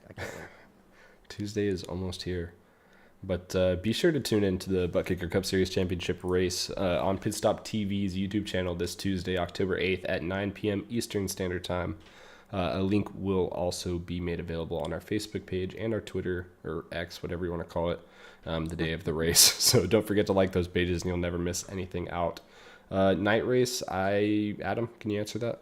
It's a sunset race. So the first part of the race will start transition. at the end of the day. So sunset, and it'll transition. I'd say by the end of stage 1, halfway through stage 2, we'll probably be in total darkness. So sunset race for the championship. That's a W. It's Yeah, a For real. W. that's a W. Has anyone participated in the Coke 600 at all? I have once. Yeah, I did Have once once? as well. Okay. So what were your guys' expectations of that? What was your thoughts on those races that you ran? Just from like an endurance point of view. Or... Well, I mean, just both of them, because essentially they're kind of the same. Where it is a transition race. It is a little bit longer. You have to save the tires. How did you kind of cope through those races? Getting through to your finishes. I will say this much, Steven, Oh, bad fumble. I don't know there. why that popped up. that was a huge fumble. Nothing showed. No. It Nothing didn't showed. load up though. Carl, to answer your question, so this was a while ago. This would have been right after the next gen car came out on iRacing that I did mine. A couple years ago. Yeah, it was 2 years ago, I think, Mhm. was when I did it. The biggest thing for me, that was my first endurance race, if you will. I know it's not the same as doing like a 24-hour race like that we've done together on road courses and stuff like that. The biggest thing for me was like, there's a big difference between car fall off after 30 laps and a car fall off after 60 laps. Mhm. And that was kind of the first time I ever dealt with running the race I ran in. At least we had really long green runs. And there's no stages in those races. It's just a race. You know what I mean? The cautions come when they come. That was the first experience I really had with really running your tires ragged on a mile and a half, because Charlotte does wear tires. So I think my biggest takeaway from it was don't, and this is a good takeaway for any track with tire wear, but don't kill yourself trying to keep those 2 or 3 guys behind you those first 5 or 6 laps. If they're pushing hard enough, and you know you're doing what you need to do, you'll get them back. So that's probably my biggest takeaway from it. Yeah, and taking away from Charlotte, I feel like typically mile and a halves, I hate night racing, with the exception of Darlington, just because typically they just end up getting tighter the longer you run it, especially at night. And I hate fighting a tight car. I'd much rather be as loose as possible.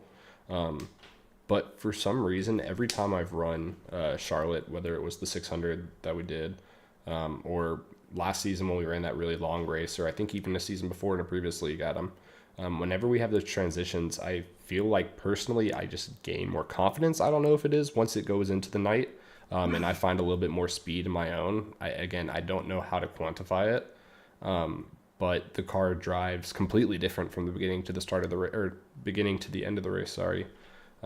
At Charlotte. So again, just keeping those tires underneath you is the biggest deal.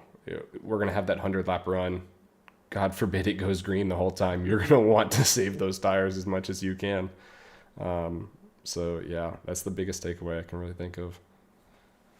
Yeah, I really like doing the transition races for 2 main reasons. One, it looks great on the broadcast.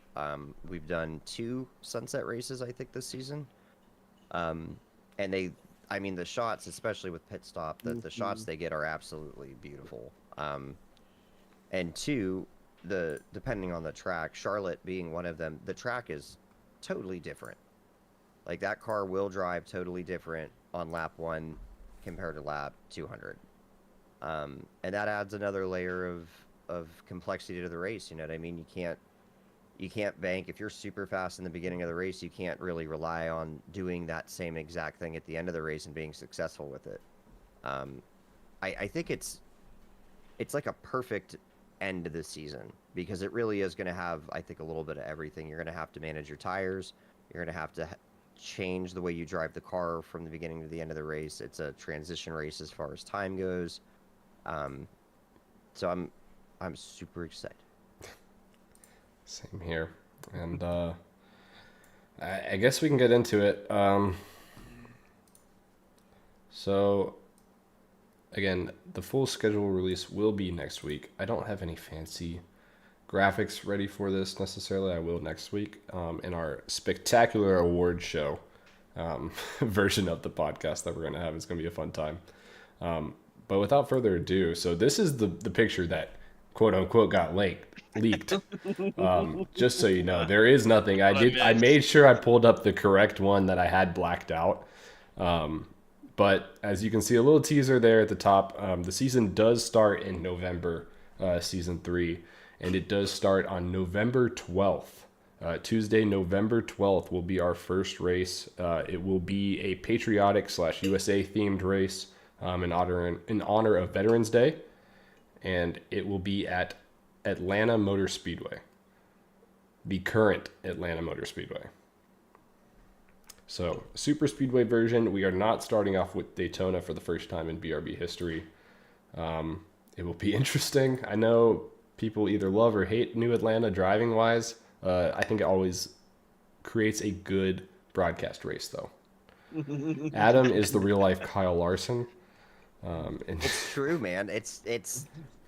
I love the guy, but unfortunately, I take too much after him. I can't close one of these things out to save my life. Right there with you, Adam. I love just awful at it. Maybe I'll get lucky and have that number 8 behind me towards the end on the white flag, and get that check flag next season. Exactly. Maybe you will, Carl. Yeah, to piggyback on that, super excited. Steven just talked about it for anybody watching. November 12th is the official start date for season 3. Atlanta Super Speedway. Looking forward to it. There was a lot of debate about this. This is just like a peek behind the curtain. Like, one of those things I think people don't think about. Like, just to determine our start date for season 3, you know, that was a lot of conversation between us, because there's a really fine line to walk between giving everybody a break and then also not having it be too long of a break to where you have people lose interest or other things come up. You know, we have the holidays, obviously, right smack dab at the first quarter of the season for this season. So all of those things have to be considered, and we're in a fortunate place right now where, you know, the transition between season 1 and 2 was really rough. Some things changed at the very last minute, and that led to, you know, obviously some complications in the beginning part of the season. But we're in a lot stronger of a position going into season 3. A lot more things are established. We're going to have to do significantly less recruiting. We have a really pretty strong group of guys right now. You know, I'd like to see the regular weekly car count go up by 5 or 6 ideally, but I think that'll come. So yeah, November 12th. Super excited for it, and want to thank the admin team for all their work putting the schedule together, and obviously kind of verifying my thoughts when I have them as far as times and things like that for when to start the season. That's a group effort for sure. Yes, definitely. And obviously, I want to basically echo what Adam said and thank the admin team and all their help that they've been putting the schedule together. There's a lot that really goes into it when you really get down into the details. And full transparency, we're still figuring out the lengths of the races, I guess, fine tuning that, and then we'll have that out again eventually after the schedule release. But also a huge shout out, I think, to Gavin and Mason. We stayed up really late the other night and tested a bunch of tracks whenever we decided to get Martinsville out of there. And I basically just had them in a call and said, hey, do you have this track? Get on it. Let me see what it looks like and give me your feedback. So we spent several hours in that call and really narrowing it down and making sure that everything flows correctly, making sure that the schedule has good variety within certain points without getting too stale. So yeah, it's a lot that goes into it, and we appreciate everyone that was involved in creating it. Obviously Carl and Richard. The international road course has been decided, and that is going to be really exciting to unveil next week. They spent a lot of time, and those guys are very passionate about their road courses. So anything like that deferred straight to them of, oh, you think that's a good option? All right, I'm all for it. Like, I trust y'all's word. So yeah, a lot went into it, and appreciate all y'all that helped. Yeah, as a new member, really, it's great to see, I'll say, an amazing, passionate, and productive admin team in the league. And productive is a key word, because you can get admin teams that don't do anything. It's great to see, and I was worried about how long the off season would be. We'll get to it in the sit down, just to tease it a little bit, but there's going to be a bit of a transitionary period for me coming here soon. I need to figure some things out. But I do want to say a funny comment that my girlfriend just texted me. Joya, I know you're watching. She didn't want to send it in the chat. She said, quote, "Sounds like there's a couple of weeks in which I can have my boyfriend for military duty." End quote. She said, man. Sounds like my wife. Yeah, For Steven, real. all of our wives, I feel like, are in a very similar boat. Julie's favorite time of year is when we're on the off season. Yes. So And she can join the club, man. There's a whole Discord for them if she's There is. interested. There really is. If you want to get I her will have to involved. send it to me. I will send it to Yeah. her. Yes, we can They do have that. their own. It's a whole. We created a monster without meaning to. So, yeah. Well, and we appreciate that. It's like, we are really passionate about this, and just racing as a whole, being together, coming together, and, you know, doing what we love, and we love all the input. I know Adam, he pours his heart and soul into this thing he's created, and you can tell when he was talking about Charlotte and the whole culmination of the championship. There's a proud dad moment there in Adam's eyes. Absolutely is. Not ashamed of it. Exactly. So there's a lot of work and effort that goes into this, and to see it grow like it has been really great. And we're really excited for the future. Season 3 is going to have some twists and turns as well. New players like yourself, Zach. We have Isaiah Sutherland coming in. Hopefully, he's going to be racing full time. Eric Jensen's coming over. Josh Anderson, he's been kind of a dark horse, lurking in that top 10. So next season, I think could be even better than this season, and it just makes me even more excited as well. There's a lot to be excited about, and we haven't even gotten into. We were messing around with potential all-star races for next season as well, and we just got some wild ideas about it. Nothing official there because it's an interesting time. Adam, you brought up that we're gonna have some holiday breaks in between, which really limits what we can really do on those off weeks because some people might not be available or whatever the case may be. But we'll have plenty of options available to people that are available. And if you're not available, you're not going to miss anything important. So lots of exciting stuff. And make sure you tune in next week for the full schedule reveal. It will be more of a deep dive instead of just putting the schedule on screen and being like, ta-da, there's the schedule. No, we're going to go one by one next week. If I can get this off now. Oh, that's the wrong button.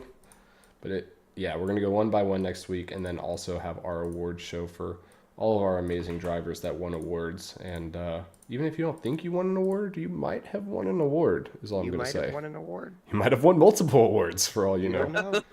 No. So be sure to tune in next week for Keeping that. you on your toes out there. Yes. Just saying, of all the awards that Adam posted for voting are not all of the awards that are issued. That's all I will say. If I can interject before we go to what's next real Go quick, for it. I have a small announcement for the league and the team next season. Uh-oh. Okay, this was totally my doing. I racked Brendan on this about halfway through the league until about 3 weeks ago. We are going to be moving to Camrys. I'm very thankful that y'all are. Honestly. I think we need more Toyotas. We do. I am thrilled. there's I love one it. I real love that. reason for it. It's because I do a lot of like the paint making for myself, and I made one or two for Dustin, and Brennan does a lot on his own. I despise working on the Camaro. They're terrible. I despise Because it. they're awful. They're all. It was just terrible. Whoa, And am I just- seeing Brendan stealing our license plates idea? That was me too. Okay, so No, it was Dude, Zach stealing. I'm triggered. so That That's was an team Adam intellectual property. That was an So- Adam Buzzio special. I can originally. ask for your opinion because it's not an Ohio license plate. I did source states, and I sourced the Texas one that says I'm joining the clan. Okay, outside line lanes matter on it. I was gonna say I don't think you could put clan on the license plate, I'm not. especially if it's a Hey, Texas license. All I'm going to say is all the next level guys have their own license plate for their state We do. on their car. Brendan will I- be getting a new Oklahoma plate. Oh, those I ones are said- terrible. It says didn't- aerotight. There you go. I didn't conscribe next level to Ohio plates. Yeah, that's no. good. I've made a Florida one for Dustin as well. It's up to him if he wants to use it. No, that's super cool. I think having some I used to run Toyotas because I just liked the Camry body. This was pre-next gen. And next gen. Did I run Toyotas in next gen?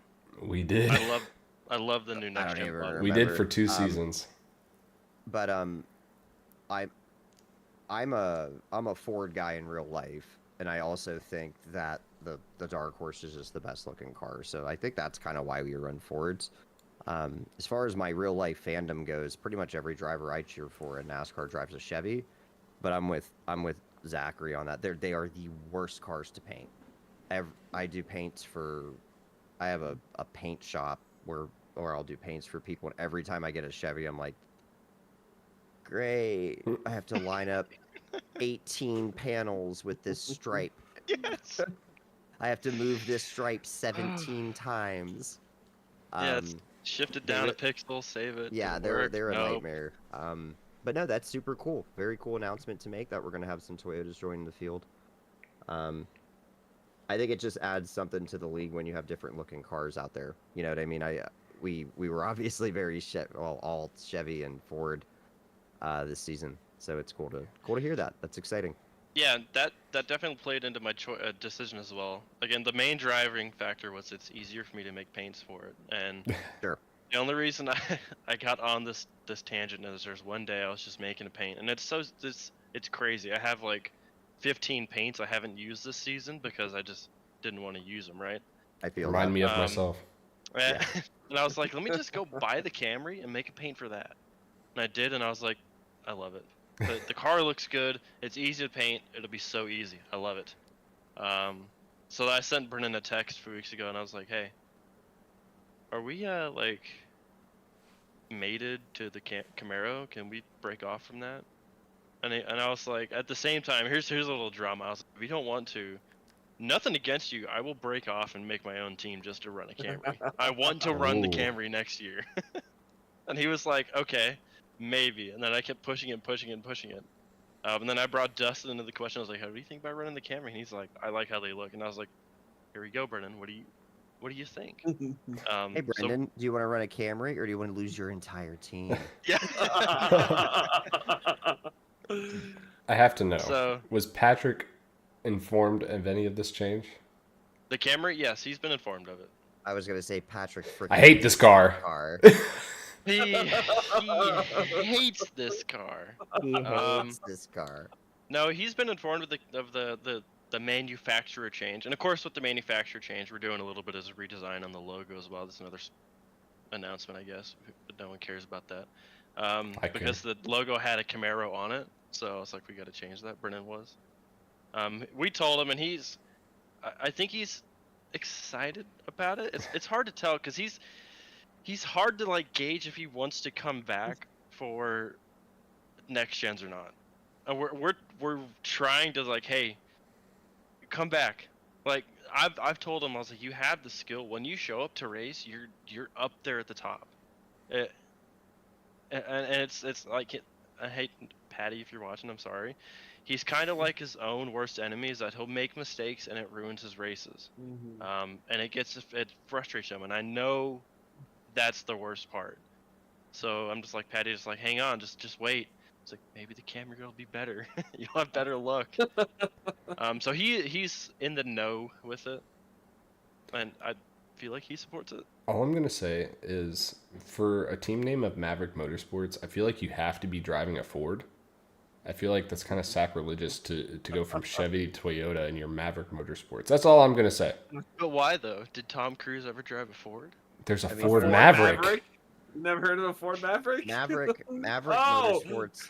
I'm leaving. I'm sorry, I'm poking holes. Maverick Camry forgot about Motorsports. I was gonna say it definitely sounds better than Tacoma Motorsports. I mean, So- I'm sure Well, there's some like Highlander super There motorsports. can only be one. Highlander, there can only be one. Well, if y'all want to know the name of my team, it was going to be the Barnstormer. It was going to be Barnstormer Racing. Okay, Maverick's better. Just keep it. Stick with Maverick. The Well, it was Barnstormer logo would be aviation. interesting, though. I have it. I can show it to you guys real quick. Brendan, we are Sounds like not going to oil. take the Yodas. I'm sorry. Cessna Racing. I'm sorry. No, that's cool though. Super excited to see the Toyotas. For sure. That's exciting. Thank you for sharing that with us on the podcast tonight. But without further ado, I do. Jeez, I didn't even realize timing because I really want to get into some NASCAR news, and I know I'm going to hold Yeah. y'all late because I'm going to go There's into a so rant and a half. Oh, here we go. much.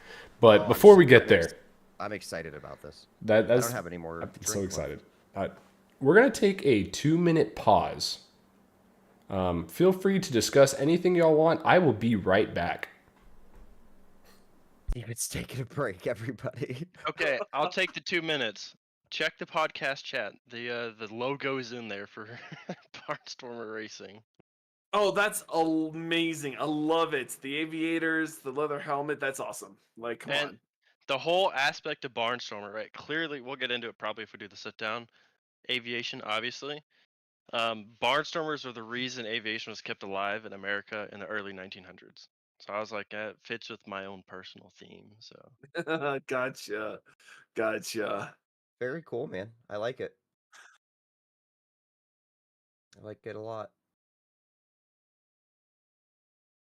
Steven's left us. Oh man, we're anchorless. We're lost. We're Don't lost let without Richard him. see this. Hopefully he's gone and he's in another haunted house. So here we are, last race of the season. Zach, you came in like you said a little later. We've really developed from having 12 to 15 regulars to 19 cars on Martinsville. I think we had 20 cars coming in at the Roval. So we have these car counts. You say you want 5 6 more regulars, Adam, but ideally if we could get 27, 28, maybe even 30 drivers, especially to start next season, how would that make you feel going into season 3? Oh, that'd be great. When I say the reason I used the number 5 or 6, I just feel like that's a really attainable number for us. I think between because the one of the biggest things this season, one of the biggest highlights for me on the admin side of things was all of the growth we had after week 3 or 4. All of that was organic. We didn't do any recruiting. I didn't put up a single post on Facebook like, "Hey, we're looking for drivers." Like everybody that's joined after week 4 has found us via the broadcast or via there's a Cowboys hoodie on the screen and I'm offended. But so yeah, no, I would my idea in my head at least, and which I've shared with everybody on multiple occasions, I think like 27 to 30 drivers is like the perfect field size. Um I'd feel great about that as long as the people joining the league are like the people we have now. Um I've said it 1,000 times. I'd rather have 15 or 20 really good, respectful drivers, and it feels like a family, and everybody has a mutual respect for each other, and we put on good races than 35 drivers that fight and wreck each other every week. Um, I've been in leagues like that before, and this one is thoroughly more enjoyable. So, I'd love to get to, the high 20s in car count for sure, but we'll see how 4 weeks is not a long time to find new guys. So we'll kind of see how it pans out. But if we go into next season with exactly what we have right now, I'm good with that too. Couldn't agree anymore. And Jared, to answer your question, Dallas is upside down because have you ever heard of Ben DiNucci? Have you ever heard of Dak Prescott? Here we go. Exactly, Zach gets it. I had to learn about this when I went to Texas because I didn't know what was going Yeah, on. so basically they made a hat brand or a clothing brand whenever COVID happened, and they put Dallas upside down because at the time of COVID, Dallas felt upside down. The world felt upside down. And since they were Dallas locals, they just made it into a brand, and it caught fire into a cult following of sorts in Dallas. Anyone who's anyone has a Dallas hat upside down. And when we went to the Texas Motor Speedway race in April, was it April? Whatever it was, in the spring, they had Texas Motor Speedway ones that were upside down because they did a collab with them. Yeah. They're You have awesome. one, Adam? No, we wanted everybody wanted these hats, right? We all wanted them. We're in a group of like 6 or 8 dudes or something. yeah. I don't remember how many people were with us. And I think it was at the end. We were there all weekend, so we went for the truck race, we went for the Xfinity race, and we went for the Cup race for Texas that weekend. Myself, Steven, and the rest of his bachelor party, which I was fortunate enough to be a part of. And we went to try to buy the hats. I think it was during the truck race in the afternoon or the late evening. And the lady's like, "Oh, they're sold out. We can't, can't get them. I don't think we're going to get any more." And we were all a little bit disappointed. And it was me, Steven, and his best man walking out of the track after the truck race. And we happened to walk past a random merch trailer. Like it was like a track merch trailer, with the Texas gear and stuff. And I happened to glance over and I said, "I think they have the hats." So the three of us got super excited and we all ran over to the trailer or whatever. And I was like, "Oh, we want that hat." And the lady's like, "I only have 2." And I looked at Steven and his best man and I was like, "You guys can have them." I don't even know why the letters are upside down, so I don't care. I remember that situation like it was yesterday, and I'm just like, I'm so thankful that you were very kind in the moment to because my buddy Alec, who is my best man, is a huge Cowboys fan, arguably the biggest Cowboys fan I know, and he fell in love with the whole. It's called what is it called? True Brand. And he has so many of the hats, and he was like, "Oh, I need this hat so badly! Like, I absolutely need it! Like, I'm gonna die for it!"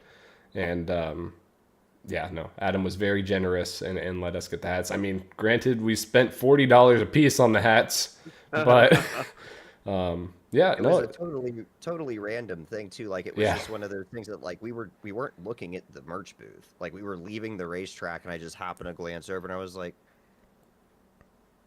those are That's those it. hats. And that lady looked at me. You could just tell she knew she was crushing somebody's soul. She's like, I only have two. I was like, you don't have one more back there that you don't have five that you're taking to your five cousins. Like, come on. But And thanks to that, the next day I got that hat signed by Denny Hamlin. So I Adam is a Denny Hamlin fan at heart. but you also got my Kyle Larson visor signed. I did. And I got pushed out of the way by this very old adult man that acted like a Disney child. Gosh, this is the most ridiculous thing. Oh, Kyle Larson's over there. Everyone freaking runs and shoves over babies and children and wild, That's ridiculous. Steven killed a man. basically. Brandon wants For to know legal how did I purposes, like I the didn't. facilities at Texas. If I'm being honest, I was let down. The actual track is very nice. The things outside of the track are nice. But as far as infields go, I was shocked when we got down to the infield. I mean, you go to Charlotte or Daytona or Michigan even. I mean, the infields are just loaded with stuff. I mean, they're loaded with vendors and activities and booze and food and whatever, you know, if you're down there. You get in the infield at the Texas Motor Speedway, I hope you brought water with you because you will not find any down there. And it takes 45 minutes to get back outside of the racetrack.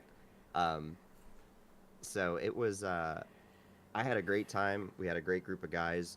But I was surprised by the infield. The big screen down there is cool or whatever, but it's a giant screen, so you can kind of see that from anywhere. So Thankfully, we I'll had say- a good setup Friday, but Saturday was a Yeah. nightmare.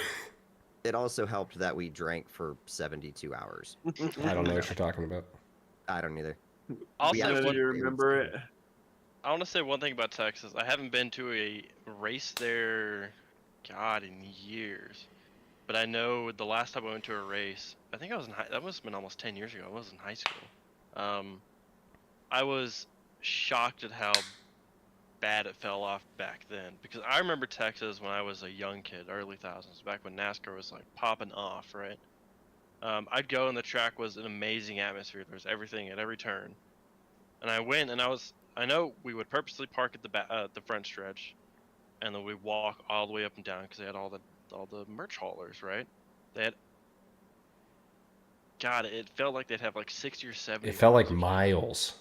Yeah. Yeah. And I know the last time I went, I was like, why is there only like 7 or 8?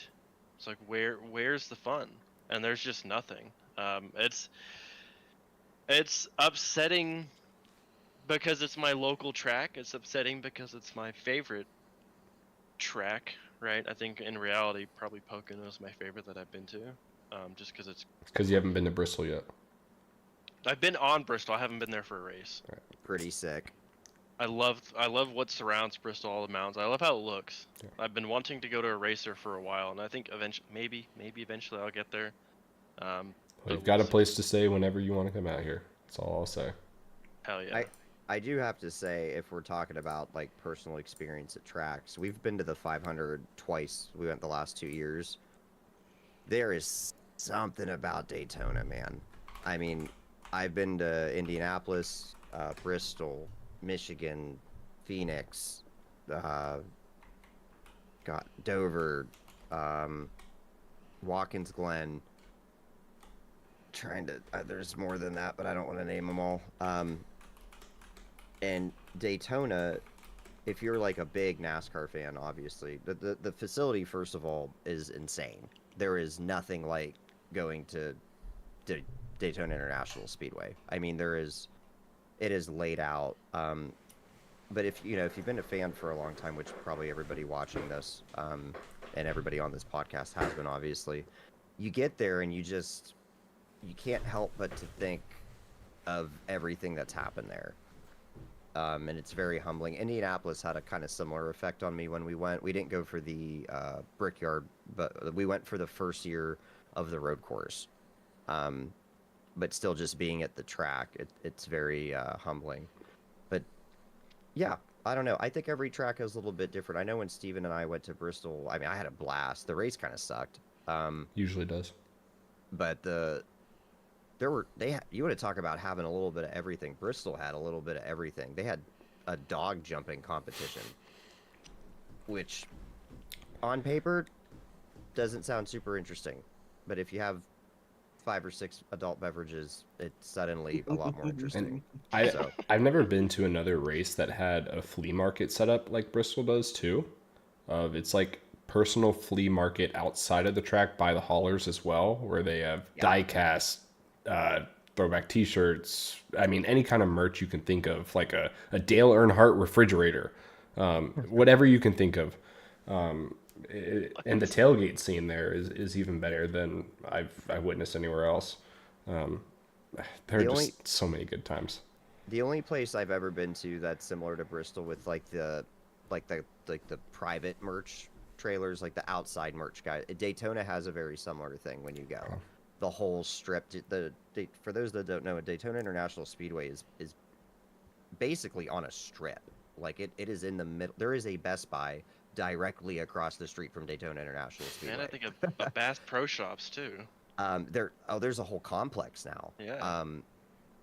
But the whole, right up from the racetrack, it is just lined with tents, and it's got, like Steven said, they've got everything from new die-cast to 25-year-old die-cast. You want a Dale Earnhardt refrigerator, you can probably find it there. You want a Danica Patrick leather jacket, probably there.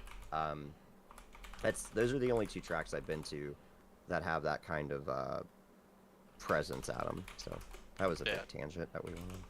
That's okay. I'll continue for about 30 seconds. Daytona was an awesome track. I loved it. It was worth every bit of the 18-hour one-way nonstop drive to go spend 2 days at the track and then drive another 18, 19 hours back home. It was phenomenal. And I know it's been mentioned on the podcast. Of course, me, Brendan, and his wife and my girlfriend all went, right? We met with Rev and Rev's brother. I believe his name is John. He'll correct me in the chat. I know he's in there. And Richard, and I believe it was his daughter. It's great to go to the track, and it's great to meet people especially with the league that we're intertwined with now. It was great to meet everyone. But I know whenever we got to the track, it was, I had to stop and like just look at it, because I was like, this is so foreign to what I know from a racetrack. I'm like, I'm here at a gas station, and right here is this massive front stretch of the racetrack. It's bizarre. Yeah, it's insane. The first time I went it's very odd because most NASCAR tracks are in the middle of nowhere. Mm-hmm.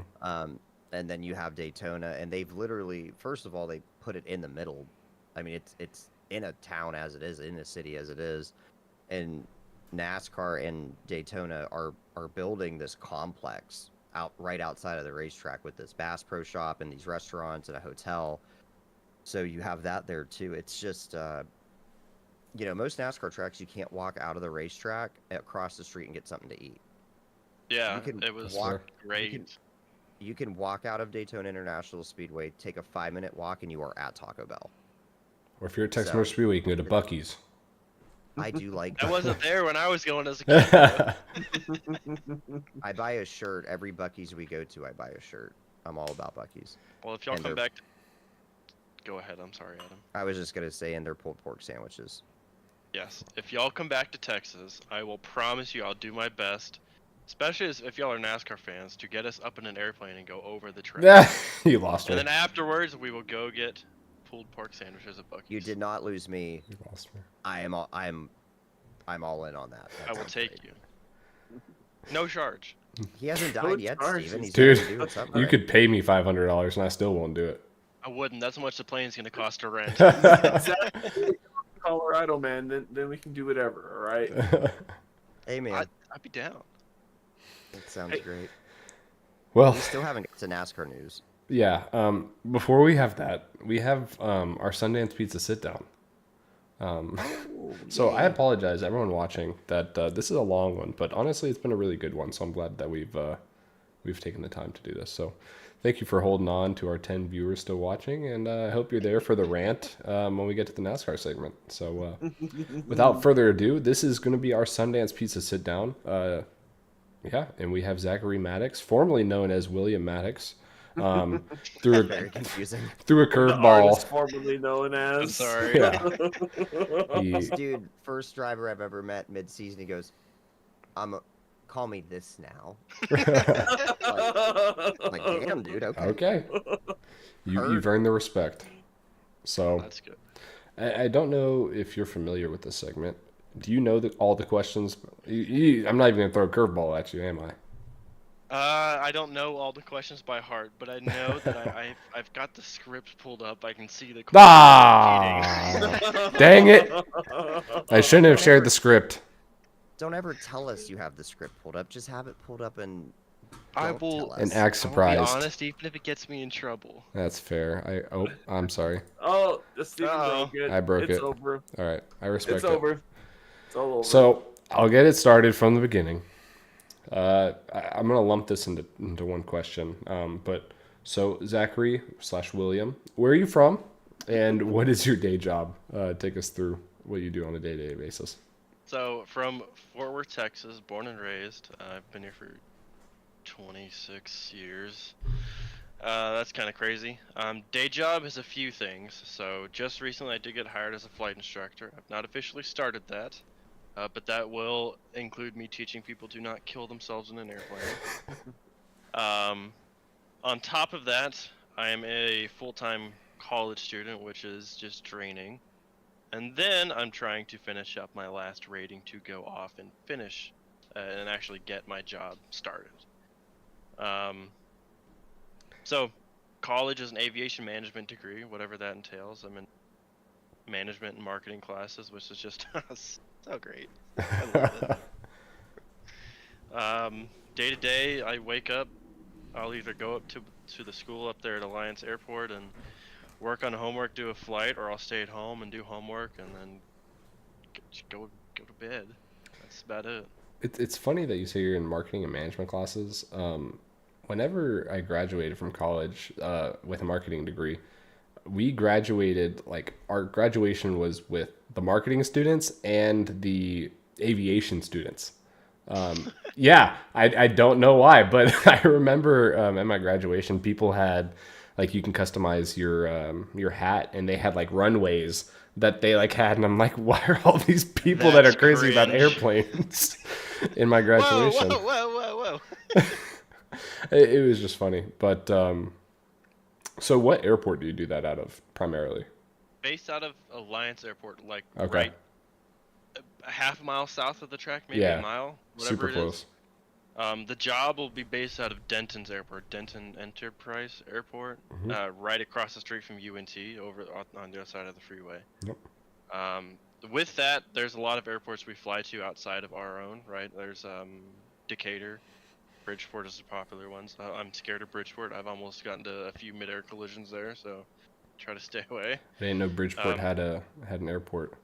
It's a very small one. It's Bridgeport Regional Airport's name. It's more just like 5,000-foot runway, general Yeah. aviation planes. There's no like commercial aircraft flying in unless it's private jets. We'll go to Mineral Wells and Parker County, which is in Weatherford. That's kind of like our big loop of the areas we might go to on a normal basis. Though the more fun stuff is all your commercial, like, time building stuff. So I had a few trips up to Ardmore, which is awesome. I love flying up there.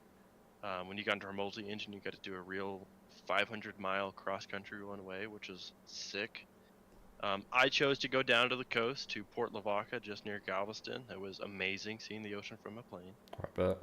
And you're piloting it, right? I've seen it from a passenger seat before.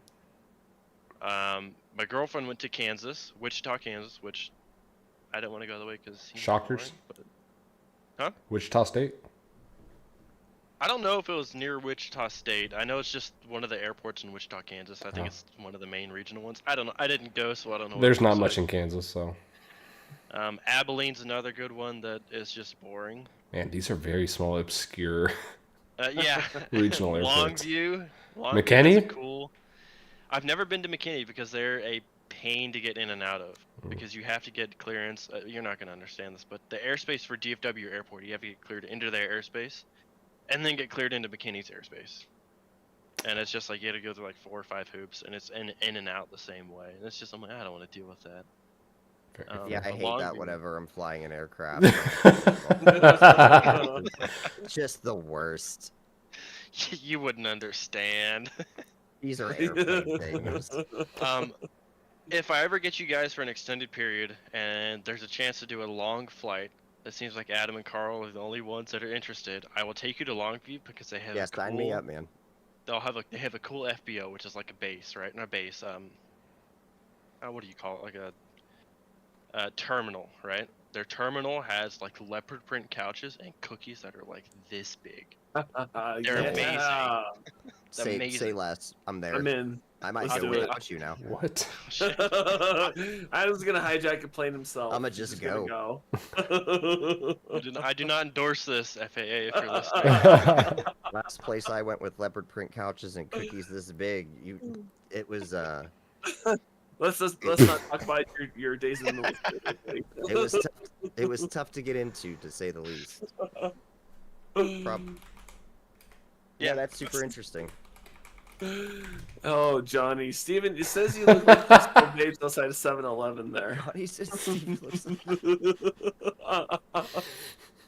I'm not even going to argue that. I think that's he hit the head on the nail right there. and apparently doesn't know how to use a hammer. He's hitting heads with nails. Oh, man. Hitting the head on the nail. Nail on the head, Steven. Yeah, same thing. It's the same thing. He's right. Those 7-Elevens are great, aren't they? Yeah, they are great. That's so funny. To move on from that, Zachary, this debauchery that's going on in my chat, I am not going to stand for it. So, who is your favorite NASCAR driver? All right, kind of controversial opinion here. It's Tony Stewart. I don't think that's that I controversial. respect that. No, I'm not Okay. mad about it. You know. Our family, I don't know how many of you guys know Brennan all that well, but family was a hodgepodge of NASCAR. Me and my mom were the Stewart fans. I hated when he moved to the 14, but you know, whatever. I love that bright orange Home Depot car. Oh, yeah. Brennan was a Dale Jr. fan. My oldest brother was a Jeff Gordon fan, and my dad was a Jimmy Johnson fan. So we were all over the fucking spectrum. The spectrum. I was a Gordon fan. I always liked Stewart though. I was a sucker for that orange Home Depot car too. Just iconic paint scheme back then. Yeah. It's hard to lose on the track when it's highlighter orange too. So It's true. Are you going to run a throwback inspired by Tony Stewart next year then? Oh, you're driving a Toyota. You have to. I mean, even Yeah, though he so didn't want to. We're forcing you to now. I made one for the Camry, the Camaro, and I think I just decided. I think at Charlotte I'll run it because I haven't run it all season. So I think I'm gonna run it because I spent like 5 hours making just the base design on it, and then another 2 or 3 sourcing logos for it. Mm. So I spent a lot of time on it. So I want to run it, and I did look today at if I wanted to shift it over to the Camry, and I haven't quite decided yet if I want to or not. I want to because it's a Camry. It's like what Stewart was running for the longest time, right? But I also don't because it's kind of a lot of work, and I've already got a lot of schemes built up for next season that I don't know if I need to set another one aside, right? That's fair. Well, I will say, and you know what? I'll just make this whole announcement. Why not? It's not much of an announcement, but I guess really since you're a big painter of to get you prepared for next season, we are having four themed races. The first one is the patriotic race, USA themed. Obviously, we have that every season. The second one we'll have is a holiday themed, whether that be Christmas, Hanukkah, Kwanzaa, whatever you celebrate, whatever you want to do. Throwback race, obviously, and a breast cancer race. So if you've got all those covered, or if I gave you enough time to at least make those, feel free to do that. Yeah, the one I have that is not going to be used as an Autism Speaks one. I mean, you definitely could do that, because I wouldn't doubt if we end up having an Autism Speaks race, like an unofficial theme, because we typically do each year as well. But it's not a theme race. Well, I'll keep it in the cards. Yeah, I would recommend doing that. But so you mentioned that Brendan got you into iRacing earlier this season. Could you give us a little bit more of a deep dive on that, of like how that really transpired and what made you do it? Yeah, so it actually ties back to a few years prior.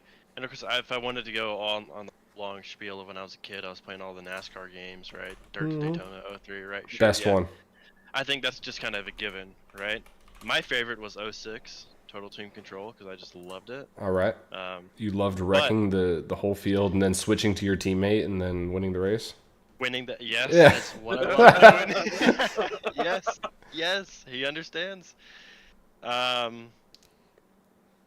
going into, like, I guess, adult life, I had kind of fallen out of NASCAR. I think, again, the last time I really religiously paid attention to it was probably a good 10 to 14 years ago. So it's been a long time. Yeah, I think it's like when there's a huge mass exodus from the league. And it was I wasn't like upset with the league. I just kind of got distracted. And as I moved into, we'll say, like, adult life, where I kind of got my own job and I moved out and I had my own stuff, I eventually bought, like, was it the G29 wheel and pedals, just to have, because I was playing Forza at the time. And I wanted to try it on that, and it's god awful. Don't ever do it. Doesn't work. But it got me into, like, well, okay, what if I get, like, just a NASCAR game and play with that? And I think I'd had NASCAR Heat 5 for a little bit. Wasn't great. And I was just kind of like one to itch that, like, still competitive racing, right? I wanted to itch that. And I think 2 or 3 years ago, I was talking to Brendan, and he was in a Formula One league, and he was like, "Do you want to join?" And I was like, "I know nothing, but I'll join."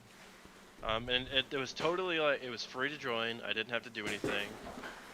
And it is Moy, if you thought iRacing NASCAR was hard, you've never done F1. F1 league racing. That is on another level. For the fact that it's on road courses all the time, right?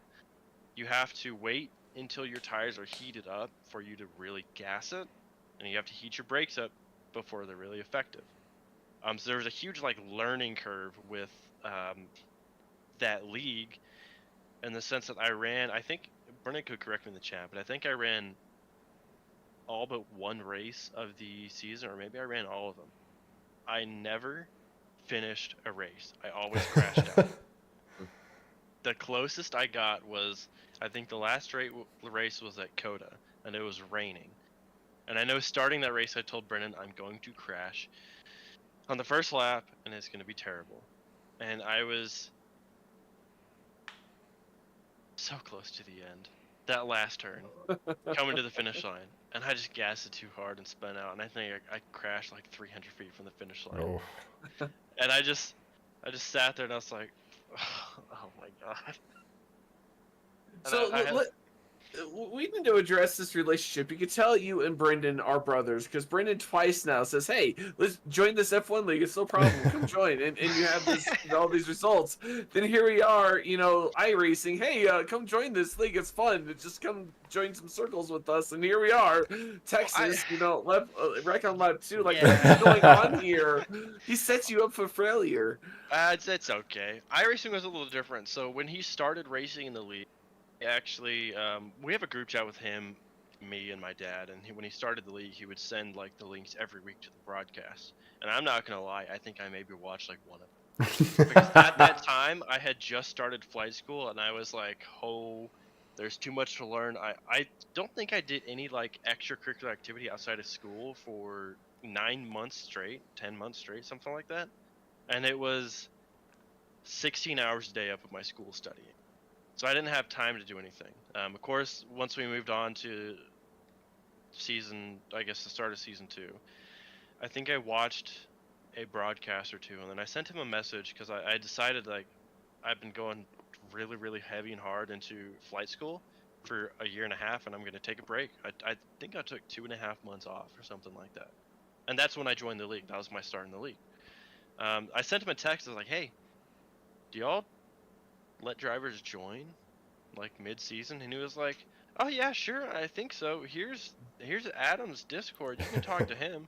So I sent Adam a message, and I was like, hey dude, I'm Brendan's brother, can I join? And he was like, yeah, just send $25 and to find your number and you're in. And then I was like, sounds like what I would say. Yeah. yeah, I was like, I went back to Brendan and I was like, all right, I paid $25, I don't have a number. And he's like, I know this is part of the question that will be asked. And he's like, well, I ran the 33 last year, why don't you have that? And I was like, sold. And he's like, I already got a paint job for you. And I was like, I'll take it. So there's not much more to 33 than that? There is. Okay. I'm okay with the number for a few reasons. I can get the picture off the wall too if I want to here in a second. So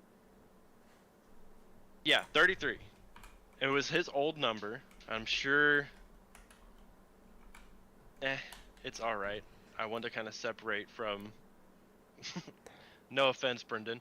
Your coattails in the league. Yeah, he left a real mark with that number 33 last season. Yeah. So I'm trying to reconvene it and build it back up. But I'm totally okay with the 33 in the sense of it's when I was in high school and I played football, my jersey number was 33. And then in flight school, my solo aircraft, my first solo, the first 2 numbers of the tail number were 33. So I was like, this is just kind of perfect, right? It kind of fits the bill. It's just destined to be. Yeah, no, that's a great reason to honestly have it. That I've been looking for an answer like that with that question. I feel like I asked that question to everyone, and they're just like, I just have the number. Like, like I don't know. It's just what I chose, you know. So I'm glad that there's actually some backstory behind it. There is a little bit of backstory, and small announcement for me, Adam. I'm going to ask you. I'm going to try to reserve a number for next season because I will be changing a number if I can. Nothing against 33, but just one more number I need to memorize. Oh, jeez. Throw it out there, man. Which one are you looking for? Nobody steal it. I need the number 14. Okay. Well, Zachary Maddox is number 14 next year, everybody. Yes. So William becomes Zachary, the 33 becomes 14. I can't. A whole handle this. This is rebrand. too much. Yeah, I cannot work under these conditions. New name, new number. You're fired. New manufacturer. Next week, the I dude's forgot gonna be about like, the manufacturer. Next week, the dude's gonna be like, my last name is now Simpson. Simpson. You will refer to me What? only as Simpson, number 14. Like, all right, Simpson 14. Calm down. So, Zach, I don't know how much time you really spend running officials or even like running tracks other than that we've run this season. But in your time on iRacing specifically, and even if you don't have an answer on iRacing, even go beyond that, do you have a favorite track and least favorite track to drive? I'm not going to say Texas. That's a cop-out. I mean, if you said New Texas, I would think you're borderline psychotic. New Texas is straight dog doo-doo. I'm going to vomit. I hate New Texas. Yeah. I hate it. Really, and it's tough because I'm not very good at the track. I loved Chicago Street Course. If I had to say a favorite, that'd be my favorite. It's a fun track, man. I love the track. It's a fun little track. That would be my favorite. My least favorite, New Hampshire, hands down. That's fair.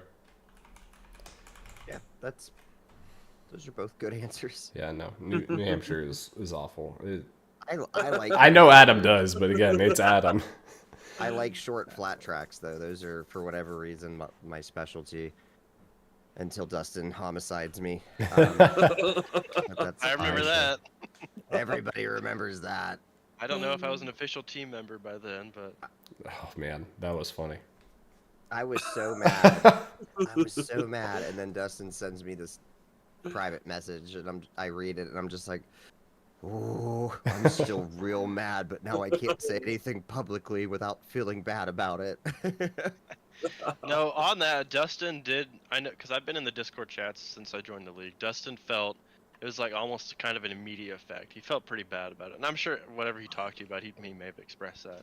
I said it from the beginning. I said he had an immediate reaction to what he thought happened, and then I think he immediately regretted it. Yes. Yeah. And we actually talked about it on here. I think I don't know if I was on that week or maybe a couple weeks after or something, but I said it then. I said, to Dustin's credit, he owned up to it, and that's really all that matters to me at the end of the day.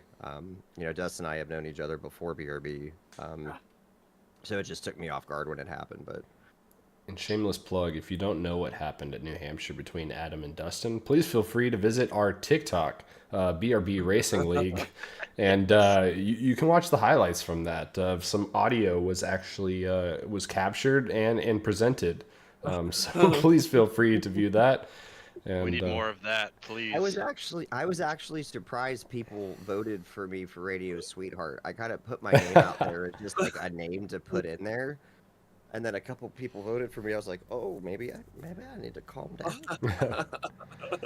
And Zach, we're waiting on Richard's supposed to be taking care of some video stuff because video editing I hate doing, and Richard said he wants to do it, so I'm going to let him do whatever he wants to do. Well, Richard, whenever you watch this over, get the fuck on it. Okay. But yeah, so now we're getting to my favorite question. You're on a long road trip, Zach. You stop at a gas station. It can be a Buc-ee's since you're a Texas boy.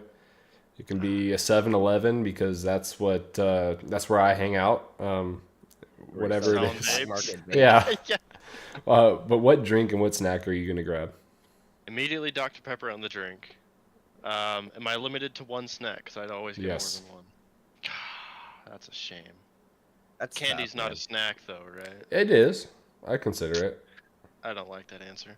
He was looking for an out there, Steve. I'm sorry, I'm not going to give you an out. I'm going to make it harder for you. You're like, no, it's a snack. Yeah. Any kind of food you grab, like it could be a hot dog from Quick Trip, and that's a snack. Like that was so funny. I guess so, yeah. Oh man. No, Gavin, it's not beaver nugs. I'm sorry. Overrated. They're only good if you have milk, and even then, it's kind of mid. Banquet and a slice of pizza. Johnny knows what he's talking about. Johnny has said two things in this chat all night, and they've both They're been bangers. just chef's kiss. So I'm between. I'll let you guys know my options. I'm gonna make Carl really, really happy here, but I'm also gonna upset Carl heavily. Oh. So it's between combos and M&Ms, and it's gonna be M&Ms that I pick. What kind of combos and what kind of M&Ms? Okay, the M&Ms are just a standard chocolate typically, unless I want more of Boring. Incorrect yeah, answer. it is Correct boring. answer is peanut butter. Also boring. If you can see Peanuts. it though, I can't find peanut butter, especially at gas stations lately. I can't find They're peanut so butter. good. I Gas love stations them. are you going to? I do agree with you. Steven, QT, not the right down the peanut. road. No, I know what y'all are talking about. I still The think red it's pack, boring. peanut ones. Red, red pack. packaging. No. Oh, the red packs are pizza Amazing. combos. Or the OG combos are the best. Oh, combos. dude. I do like the pizza combos, but I think it's not. I know Carl and I had a discussion about this. It's not the sour. What is? I forget Cream the name cheese of and chive. Yeah, because that doesn't exist anymore. Yeah, But there's- it's the. There's another one. It's like another green themed like combo, I guess. It was. I think it was like cream cheese and salt or something. But yeah, it was. You can't find them anymore. I was disappointed because I didn't want to believe it. I actually had to go online to the combos website and prove to myself that they were no longer in circulation, and it made myself sad. Let me pull up and let me tell you the exact brand. Green ones that are pizzeria, there's ranch, and there's jalapeno cheddar. I like the ranch ones. I don't think I've had the ranch ones. They're, I wouldn't say as good as the pizza ones, but I don't like the pizza ones that. So what That's if you kind of contradictory, find the but pizza with the ranch and have ranch on pizza? You ever do that? Oh, it's the I've best. done that. That That'd be sounds wild. delicious. That does. I might have to do that like in the next week or two. For Rev real, and I are up. sounds Rev and I amazing. are up in the chat right now. Have you guys ever heard of Hertz salt and pepper cracked chips? How do you spell Hertz? Like the car rental? No, I Or think it's you. HURTZ. I think Correct. sea salt. It's sea salt and pepper. Hers. Is what it Herrs. No, I don't think so. Maybe. Is it? Hey, big is it- money at Menards. It's either Utz, UTZ, Hers, HERRS.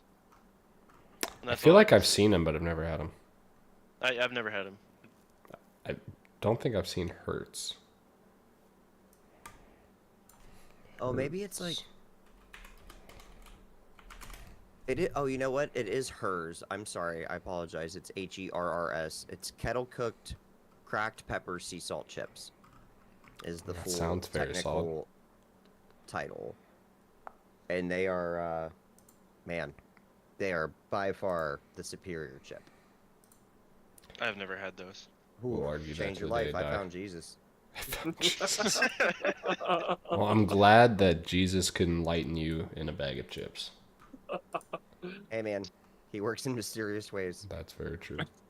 I need to interrupt this conversation. My girlfriend's commenting on ranch on pizza. So if you Oh. don't know, Adam, she feels very attached to you. I say attached because she's Italian. She's from Italy. Ah. Whenever she saw your name, she was like, "Is he Italian?" And I was like, "I don't know." Am I just the I'm Italian very- that doesn't matter? She hasn't said much about you. That's so I'm wild. sorry. She just But- said much about That's wild. I am, She- in fact, very Italian, yes. She has said, "I'm having a heart attack. Ranch on pizza." She does not like it. Oh, yeah, no, that's sacrilege. I don't care what anybody says. Oh, come on. No. Really? I mean, it Explore a is. little bit. The- It's the- okay if you have like an American pizza, but if you have like true, let's say Italian style or Italian cooked pizza, you don't need it. You don't need it. The only I won't put the only kind of like non-traditional pizza, if you want to call it that I like is a white pizza. So it doesn't have ranch on it. It has no sauce on it. It's just oil, vinegar, and seasoning, with grilled chicken and jalapeno peppers. That is the only like non-traditional pizza I'll eat. Other than I'm like a straight cheese person. I'm that Italian guy. so. Y'all would be such great friends. Anytime we're hanging out with people who order pizza, she's just like, "I just want cheese." That's And me. Yeah, And it's not pepperoni pizza; it's salami pizza. it is different. though. It's It is- different. It's very It's different. It's very different. Maybe. Adam is not my Italian. This has been a great podcast. It I've has had been. such a good time. Man, I know it's a long one, but I'm having a good time. Well, Zachary, William, whoever you want to go by, Zachary. Zachary William, number it's 14. Zachary Now, William isn't Maddox it? the third. Simpson.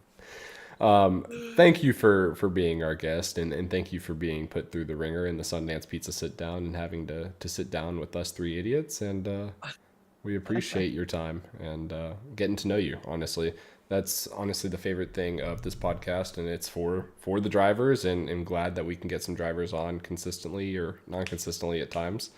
To get to learn more about each other, because at the end of the day, we're all family here. We're all a big Italian family here at BRB Racing League. Mamma mia! Mamma mia! BRB Season 4, Italians only. Oh goodness! Oh, I'm gonna hear about that in a second. You'll So, hear so we about do it. Monza forward, Monza backward, then do Monza, oval a couple times. Yeah. Upside down. Oh, fine. And everybody talks with their hands and is upset all the time. Yes. Yeah, it's gonna be a good. It's gonna be a good time. I'm sorry, babe. I But do not agree with these statements. before we get They're it, true. before we get into the NASCAR segment, I do want to give a shout out to our sponsors. Obviously, if they still want to be our sponsors, They don't. Butt Kicker, the leader in haptics, they've been our title sponsor for the first 2 seasons, and excuse me, their commitment has been absolutely necessary to the health of our league. Sundance Pizza, obviously, if you're in Arizona, especially Wickenburg, Arizona, please give them a try. If you're in Phoenix, drive the 45 minutes and go give them a try. Ideal Lease, Ascendance Trucks, and then Advanced GG. And again, that code for Advanced GG is WolfXLive10 for 10% off your order, and all proceeds go to funding the league and keeping us surviving and allow the admins to get their $0 paychecks. Which we enjoy very much. I love it. It keeps me alive. Keeps me alive. Feeds my family. It feeds my family. But on to NASCAR news. So I'm sure, as all of us have heard and everyone in the chat, 2311 and Front Row Motorsports have filed an antitrust lawsuit against NASCAR. And all I'm going to say is thank you to them. Someone else, please start it, and I'll just take it from wherever we No, can go. you know what? No. Go on the Steven rants and we'll feed off that. How about that? So I'll lead you in, Steve. go for it. So I'm gonna do it as quick as I can. So for a very long time, for those that don't know, I'm sure everybody here already knows. First of all, it's very important to point out that NASCAR is not a publicly traded company. There are no shareholders. There are no stocks. NASCAR is privately owned. It's privately owned by the France family.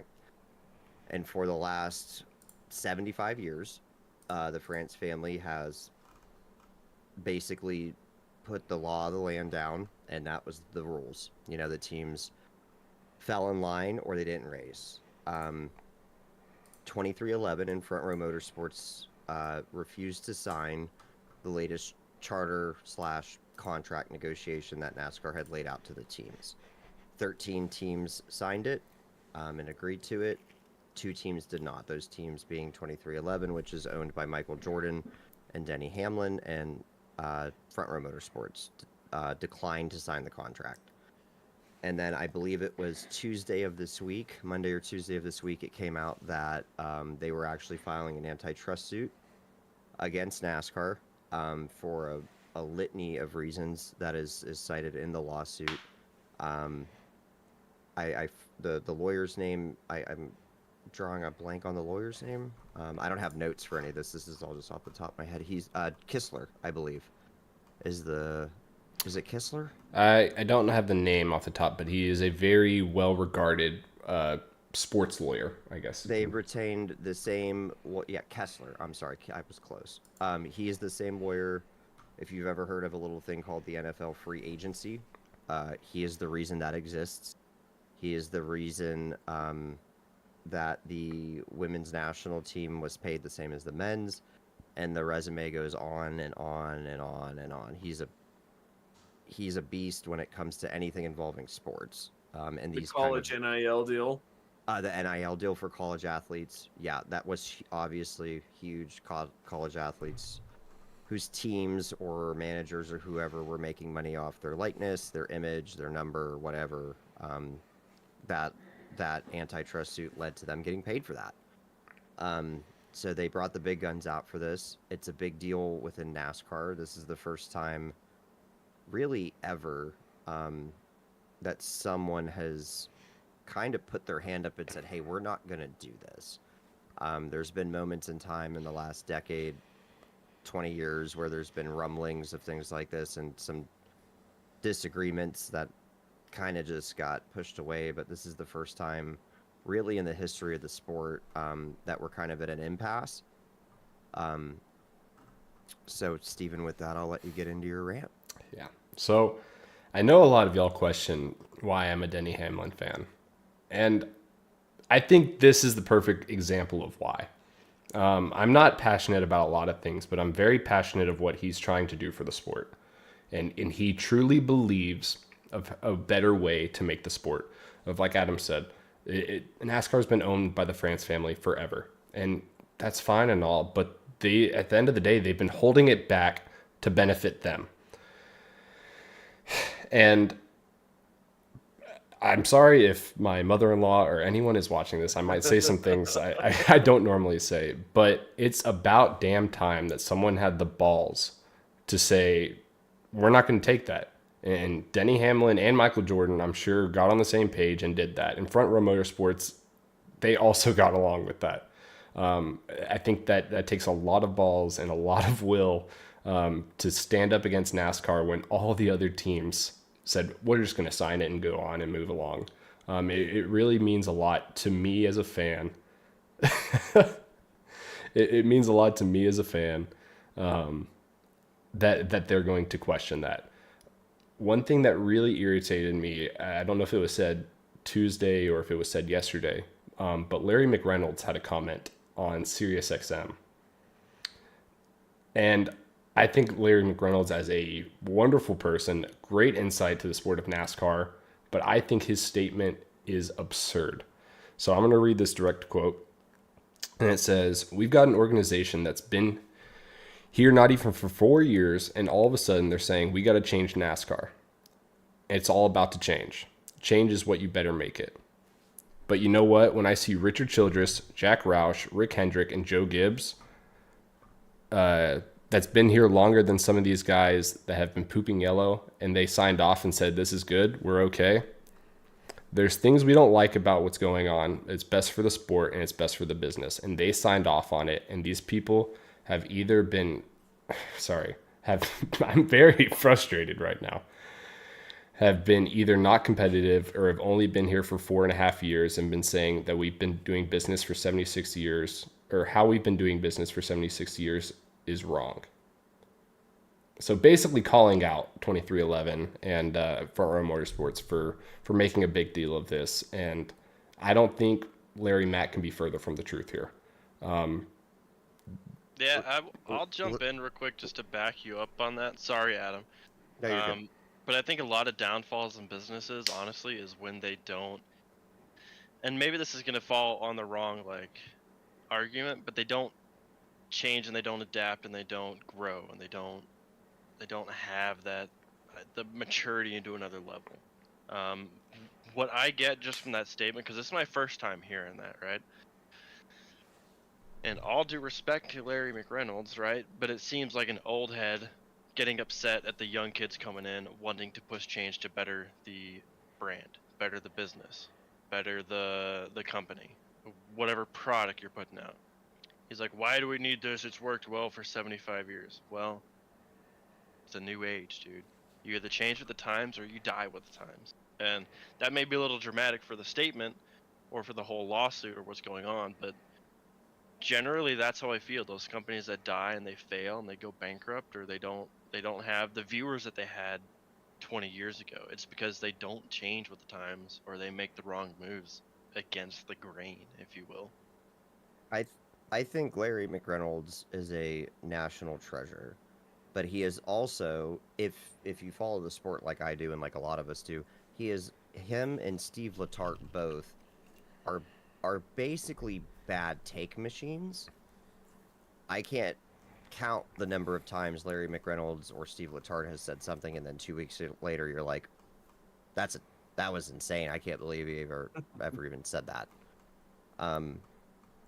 I think to kind of go up to Zachary just said, these guys, and what Steven read off in Larry Mack's statement, you read off names like Hendrick and Gibbs and Roush, etc. All of those teams are in very, very different positions than teams like 2311 and Front Row Motorsports are. Hendrick Motorsports, to my knowledge, is the only team that can make money basically within itself, between the HendrickCars.com deal, all the partnerships they have, things like that. 2311, Front Row Motorsports, Trackhouse, these newer teams, and I know Trackhouse signed the agreement, but I'm gonna leave that out for relevancy's sake.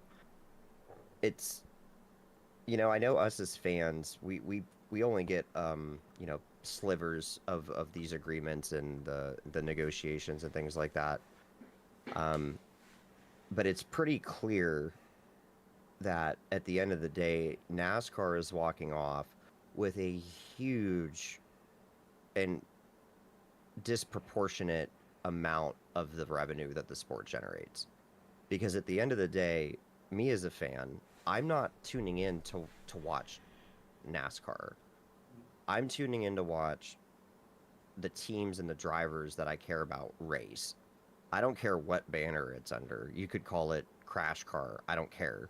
I just want to watch the race. And a lot of people that I've seen, like a lot of the social media commentators and people on Twitter, X, whatever you want to call it, they keep saying, well, NASCAR has all the leverage in this. NASCAR has all the leverage in this. And I think that's a bad take, honestly, because the teams and the drivers are what people care about. The teams and the drivers are who has the relationships with the sponsors. The sponsors are who pays the bills. And if you don't have the drivers on the track, nobody's watching TV. And that's the other huge chunk of who pays the bills. I hope how this resolves is that this lawsuit is more of a tactic to get NASCAR to come back to the table and renegotiate. I really don't want to see it go into court. I don't think that will be good for the sport. I don't think I think if it actually gets to the point where it's in court and you have to go through discovery and things like that, I don't think that will be good for anybody, regardless of how dirty the France family's laundry is it's really not important to me. So I hope it can be used as a negotiation tactic. I'm glad it's happening. And I just hope it doesn't cause more harm than good, because I think it's a 50-50 thing. I think it can either go in one direction and the teams and the drivers come out better than they went in and everything kind of moves on as it should, or I think the whole thing could kind of explode on itself. So Carl's been quiet. So that's my take on it. And I'm sorry, Carl, if you wanted to talk, feel free to talk. No, it's a tricky situation. The world is changing faster than it has before. You go through almost any kind of sport, basketball, baseball. They instituted the pitch clock, and that's changed a lot. You can't do a lot what you used to do. Let's look at football. The safety changes and the rule changes that are almost on a yearly basis anymore. In the NFL, that goes through stuff too. We mentioned free agency, how the ever-changing landscape of players and teams. It's more who can get the money and who can make a championship run for a year or two before you go on to another team. I believe this leaves NASCAR in one of two positions. One, we can stay in the same position. It has worked for the most part. It's what we know. It's what we're used to. A lot of the older school fans out there like to see what they want to, what they're used to. I mean, we're all like that familiarity. Okay, that's why we go to the sport we love so much. But as Adam has said, as it's been stated, you need to change. It's becoming. We've actually hit it on the podcast a couple of times. It's becoming a much younger sport. We're talking about Connor Zillage, all these other drivers coming in, maybe even Nick Sanchez in the Truck Series. We have all these drivers coming in that are really, really young, but with a lot of talent. So you can't just hold up spots because, hey, this is how we did it. Especially if you want to bring in new thoughts, new ideas, new processes to get ultimately what you're looking for is more Kyle Larsons. You're looking for more Kyle Bushes, but you want to see, hey, I want to see 5 cars within a quarter of a second on every single finish, right? That's what we're looking for, where you don't have a dominating run. You also want to let these teams innovate. You want to let them mess with the parts. Give them a little bit of ability to experiment what'll work, what won't work, and put more pressure on the teams rather than have an iron grip on how everything is done, just because that's how it's done in the past. It's a much more rapidly changing landscape, and I think NASCAR needs to embrace that. And having these younger teams, these smaller teams, 2311, for Own Motorsports coming out saying, "Hey, things need to change," and if no one says anything, then nothing's going to change. And so this is an eye-opening situation for NASCAR, saying, "Okay, what can we do to help the sport forward? What can we do to help bring more?" You rely on sponsors. There's a lot of sponsors that are still there from 20, 30 years ago, but it's not bringing a lot of new people in. What's brought people in? Superstars. You have Pitbull associated with Trackhouse. You have Michael Jordan associating with 2311. More and more of these celebrities are getting involved with NASCAR. So you need to also evolve as well with outreach, and NASCAR struggling with that. Yeah, and excuse me. To I think we can all agree that we hate that this is happening for our sport because it is kind of an uncertainty time of who knows what it could blow up into. However, I think that 2311 and Front Row Motorsports have gone about this the right way, and instilling they have the leverage, so they're taking the chance while they have it. NASCAR doesn't want to be involved in headlines that they're being sued by Michael Jordan. Like, do you know how bad the optics look from the outside of the sport? I think we talked about this on the podcast a couple weeks ago of like, that's the worst case scenario for NASCAR is the headlines come out that Michael Jordan is suing NASCAR. And now that's a reality. So, but it really, going back to, again, what Adam said about we don't want it to go to court, but at the same time, it would be interesting to actually see NASCAR's books, see the actual split of the revenues. I was just gonna say the only people that don't want to see it go to court more than the fans is NASCAR. Yeah. Because the last thing that NASCAR wants to do is open their books. So this not behind the curtain, but my whole job is dealing with financials every day for a large number of different companies. Your books tell a story in numbers that cannot be disputed. That's the best thing about numbers is 90% of the time they don't lie. They can't lie. There's no, typically, unless you're really, really good, there's no gray area with numbers. And I don't think NASCAR wants to show the numbers. You know what I mean? I think if you start opening books, not only does it give the fans a totally different perspective on what's going on, you have to consider how the sponsors view that. Like, maybe Fox, Amazon, and NBC think things are a little bit different than they actually are. You know what I mean? These are all repercussions that people have to, not that we don't have to care about it, but that NASCAR needs to consider. So I find it much more likely that they come back with a different agreement and try to settle this than they do before they start opening those books up. I'm interested to see how it plays out for the 13 other teams that signed. You'd have to think that based on the antitrust suit, whatever comes out of this new agreement is going to kind of supersede the old one, but who knows? We might have a really weird couple years ahead of us here. I respect everybody involved in it. I'm not a Denny Hamlin fan. I've never been shy about that, but I respect Denny as an off-track persona, though. I respect him as a team owner and what he's doing as a team owner. I respect the things he does as far as the media goes. He's very outspoken, and he usually is the one saying things that everybody else is thinking but doesn't want to say. So I have a moral dilemma with Denny. I hate him on the racetrack, but I do like him outside of the racetrack, though. And you have Michael Jordan, man. It's Michael Jordan. So the whole world outside of NASCAR loves Michael Jordan. Good luck with that. So I think the big key here is their lawyer Kessler. All right, they helped with NFL free agency. Obviously, that helped get more money into the pockets of players rather than the institution. Look at the NIL league. Look at the WNBA. He's helped money get more dispersed rather than just the top ranks of the distributing factor, as it were. So him going after NASCAR right there tells you they're not messing around. They're serious. And NASCAR, I think, is a little bit worried about what could happen here in the next couple of years with what is going on. I have a prediction, I guess, of how this is going to come and how it's going to be laid out here.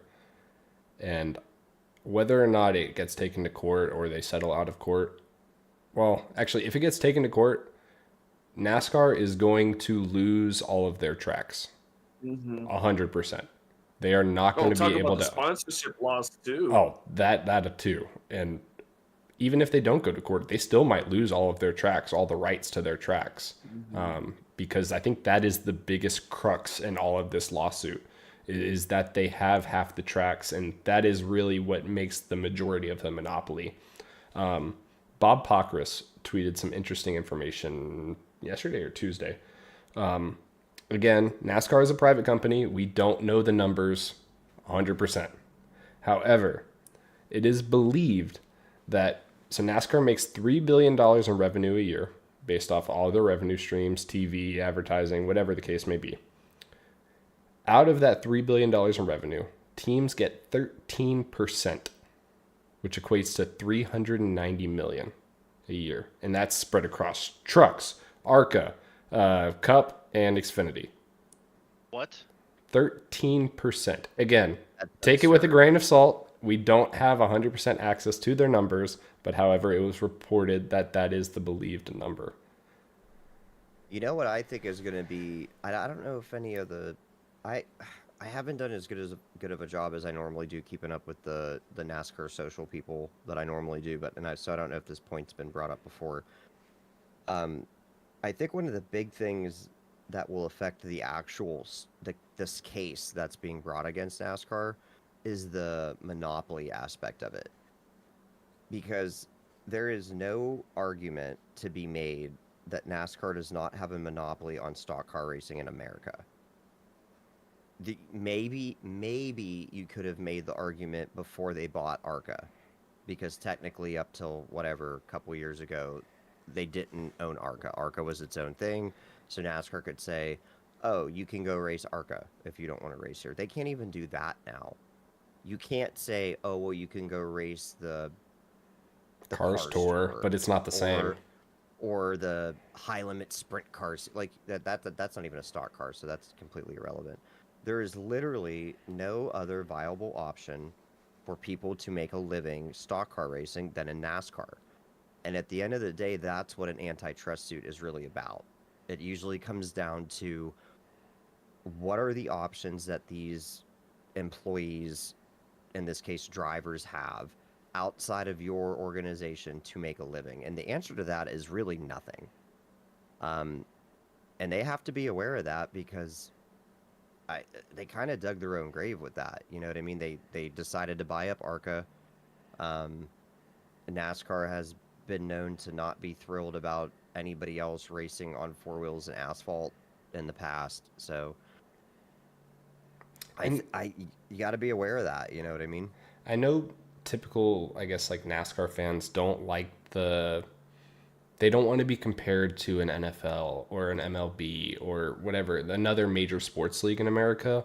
However, I think they have to be, in this day and age, you have to be a unionized, I know that's another hot topic, you have to be a unionized sports league to exist in America at this time and have collective bargaining rights between the drivers and teams and the league itself. You have to all be in it together to benefit the whole league as a whole. Otherwise, it just falls apart. And that's where this crossroads lies. And that's why it came up. And it needs to be fixed now. And if it doesn't get fixed, NASCAR is just going to fall apart completely. And it's really going to be up to the France family if they even want it to continue. I think something that makes NASCAR unique is the difference between the players, if you will. I mean, I know in the NBA and in the NFL, and I mean, it's a totally different organizational structure, but obviously there's difference between your premier teams and kind of your lower level teams. But it's a really big difference in NASCAR. And I think something that makes NASCAR unique is I don't want to say the pull, but I think there's a big difference when Hendrick, for example, goes to NASCAR and says, "Hey, I don't like this," as opposed to 2311 going to NASCAR saying, "Hey, I don't like this."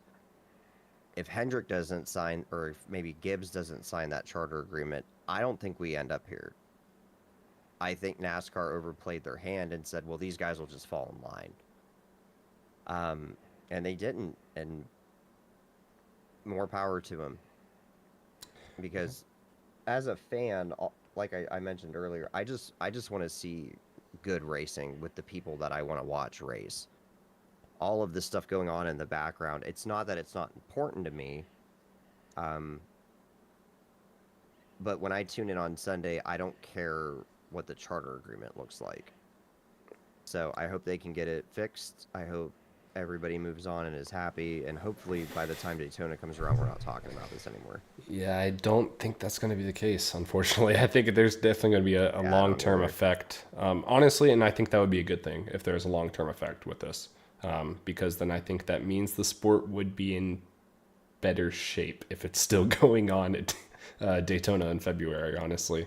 It is important to note that within the court, or in the lawsuit paperwork, that 2311 was the confirmed buyer of a third charter. I saw that. Yep, from Stuart Haas Racing. And it was rumored Riley Herbst was supposed to take it over with Monster Energy sponsoring. However, because they didn't sign the agreement and there's no guarantee of their charter next season, that is totally up in the air.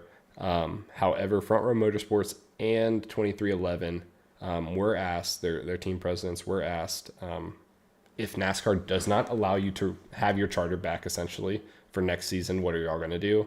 And they said they're still going to race. There'll be non-chartered teams if that is the choice of NASCAR, but they said they will still be there. So that'll be something very interesting. They're playing the long game here, and you don't want to play the long game with Michael Jordan. Well, let's combine the name of Michael Jordan with the name of Toyota. Like, arguably, I mean, I know this isn't like to bring up other stuff, but arguably you can say when Dodge pulled out, Toyota came in and swooped in, almost saved NASCAR from a really rough situation like IndyCar, where it's just a two manufacturer situation. You have 2311 who races Toyotas. You have Front Row Motorsports who races Fords. So not only is this, a smaller team on that end, but these are other, especially the Toyotas, they are underrepresented in NASCAR as a whole. So I think there's little more behind this than just say this team versus this team. I think there may be a little bit of manufacturer pull as well. Definitely so. I think people underestimate how thin of a string the sport we love so much is kind of hanging on by. It's a very, like, the more we find out about it, the more you're like, how is this even existing? Like, when you hear like Hendrick Motorsports and Joe Gibbs Racing loses money every year, you're like, well, how does that work? You know what I mean?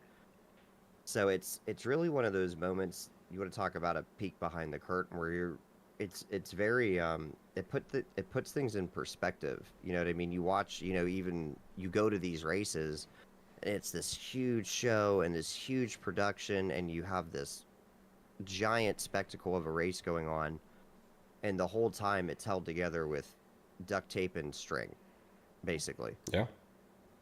I think that's the perfect way to put it. Which is very, you know what I mean? You just don't think about that. You watch it in person or on TV, and you're like, wow, everything's fine. And then they pull back one layer of the onion, and you're like, oh my God, everything's on fire. So it's a weird, I don't know if other people that have been watching as long as I do feel the same way, but it's a weird situation for me because I never particularly cared about the politics. But it's pretty obvious at this point that the France family is worried more about the France family than NASCAR. Oh yeah. Um, and that's a bad deal for me. You know what I mean? That's I don't- I have I have a really strong personal reaction to that. Um, I kind of hope they get their butts handed to them in a way. I hope that however this pans out, it doesn't. I don't know if there's a reality where it doesn't work out for them, but it still works out for the sport. I hope that reality exists, and I hope that's what we end up with because I think the sport will be better for it. I just hope we're able to get there. I think that reality definitely exists. The framework to get there, I don't know what it is. Don't have all those answers, but hopefully it becomes clearer in the coming months. And I did want to go back to what Rev said a moment ago in the chat. And honestly, Rev, you're one of the most respected guys, honestly, when it comes to NASCAR, that I have the most respect for. However, I don't think I've ever gone against you. However, this comment of drop the charters and allow small teams to race again, show up and race to qualify, I completely disagree with in this day and age, unfortunately. I hate to disagree with you. However, I don't think it's feasible in this day and age of sports, and how NASCAR needs to operate, in my eyes at least. And maybe that's not the right way, but again, this is my opinion of I think they have to have charters in this day and age to be a legitimate sport and to thrive as teams and to instill that equity in a team and value and bring in the people that have the funding to keep the sport alive. I'm all for additional teams showing up, like at Daytona when non-chartered teams do show up. If they can feasibly and financially make it work, I am all for that extra competition and added value. However, I think the charters are necessary. It's a necessary evil. I think it's a necessary evil in the fact that it gives the teams something of true value. Exactly. I mean, I don't love the charter system, but one thing it does do, how many teams in NASCAR have went belly up and ended up selling off their literal entire shop for parts? Every race car they ever built, every tool they own gets sold off for pennies at the dollar because at the end of the day, you don't have anything of intrinsic value, but that those charters give you something. They're a Like franchise. Imagine if Stuart Haas went belly up and folded without their charters. Total loss. Yeah. Not Sucks. worth a dollar. Oh, you have some used Gen 7 bodies? Great. Can't even use those. And that wouldn't bring someone like a Michael Jordan into the sport of like, why would I even join it if I can't make anything from it or have a lasting impact, you know? Yeah, so that's the one thing. I don't love the charter system. I would like to see more opportunities for these smaller teams, but at the same time, I'm kind of with Steven on that you have to, if you're not going to give them something in writing with a dollar evaluation on it, you have to give them something that has value. And I think right now all they have is the charters that are worth anything.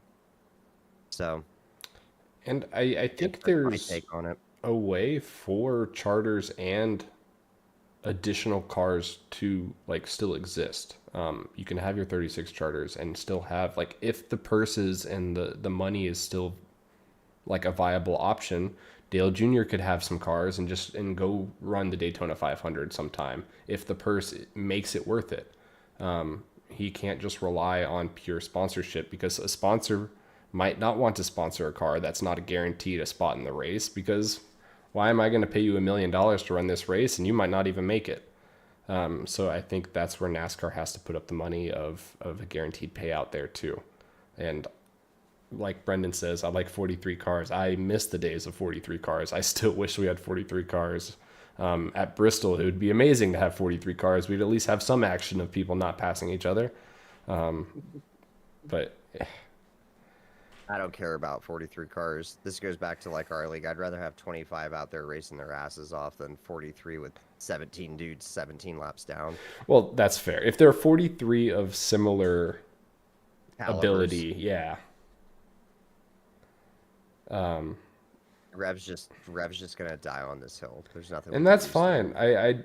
I don't expect him to change. Like I hate to go against Rev because I do too. I Makes me feel truly dirty. yeah, it does because he's one of the most well respected people, especially someone that had a career in motorsports. Like he's lived it, he's seen it, and he has very wise words. It doesn't feel good to go against it, but again, I think it's a kind of the change that NASCAR needs to make. Otherwise, if you're not changing, you're dying. Rev, I'll say whatever you want me to say as long as you come back for race control. I don't care. I don't care. I'll agree with whatever Rev says. I do have a question, totally off topic. Just because Love Adam said that. We're going to have an RC appreciation race next season, right? Oh yeah, I think that tradition has been ingrained. Established. That was by far the best race logo I made all season. So I gotta outdo myself for next season. But yeah, I could go I'm a on sellout. all day with Brendan this, knows I'm a sellout. just for the sake of time, because we still do have two little things we have to go over. It's going to be at Martinsville for you, Rev, or a dirt race. Just to make sure you earn that race title, you know. We appreciate you here. Have some more work. Yeah. How much can we make one man do in one race? So I don't really even want to go over NASCAR at Kansas, just because there's a whole deal we could talk about. But I really just want to talk about NASCAR going to Talladega this week. Obviously, Talladega, fun race most of the time. People look forward to it. And just who we think is going to win, just real quick. Well, as a Kyle Larson fan, I can say with 100% certainty that my anxiety is very high and I am sad already. I saw a statistic. My man has the third best average running position out of the next gen super speedway races, but he has the 16th or 17th average finish. So I am Kyle Larson, basically, in iRacing. But as far as who's gonna win it, I think you'd be ill-advised to, and I'm not a fan, but I think you'd be ill-advised if you bet against Penske here. Ryan Blaney has not been great this year at super speedways, but Austin Cindric, surprisingly enough, and Logano have been super strong statistically at the super speedway tracks. So any of those guys is a safe bet. And then I think you have to throw in your guys like your Denny Hamlins, pretty much anybody that I don't want to win the race is probably a good bet. I don't think we're going to see any of the stuff that we saw at Atlanta. I don't think we'll see any of the playoff drivers count points. I think everyone's going to go out there, especially because Kansas was so weird. Larson obviously struggled with running over the debris, but he was by far not the only playoff driver to have problems. A lot of playoff drivers did not have good races last week. So I think a lot of them are going to go into this week and they're going to have to just go for it as opposed to trying to play it safe, which is super hard to do at these places anyway. It's hard to pass in the next gen car at super speedways. It's not like it used to be. I think if I had to put money on somebody, I would just say a Penske driver. I'm gonna throw up at some point, I'm sure. So I mean, you bring up a good point with Penske running really well, and it's hard not to pick one of them. However, maybe this is just my Denny Hamlin bias. However, it's obvious that he has not been performing to his ability in the playoffs thus far, and a lot of that was the silly, bonehead, downright stupid, idiotic strategy that they had at Atlanta. And he's gone against that now, and I have a feeling that he's going to go out there, not just Talladega, but advance past this round and go on a heater, essentially. He's going to be in his groove, and with the lawsuit stuff, I think it's only going to fuel him more. Now, if NASCAR has other plans and wants to give him another penalty for something and nitpick something for filing a lawsuit, that's a whole different thing. But I feel like Denny Hamlin or even any of the RFK guys, Brad Keselowski and Chris Buescher, I feel like are big shots because they have nothing to lose. They're playing with house money. They're not in the playoffs, so they can just go for a win, and we know how well they work at super speedways.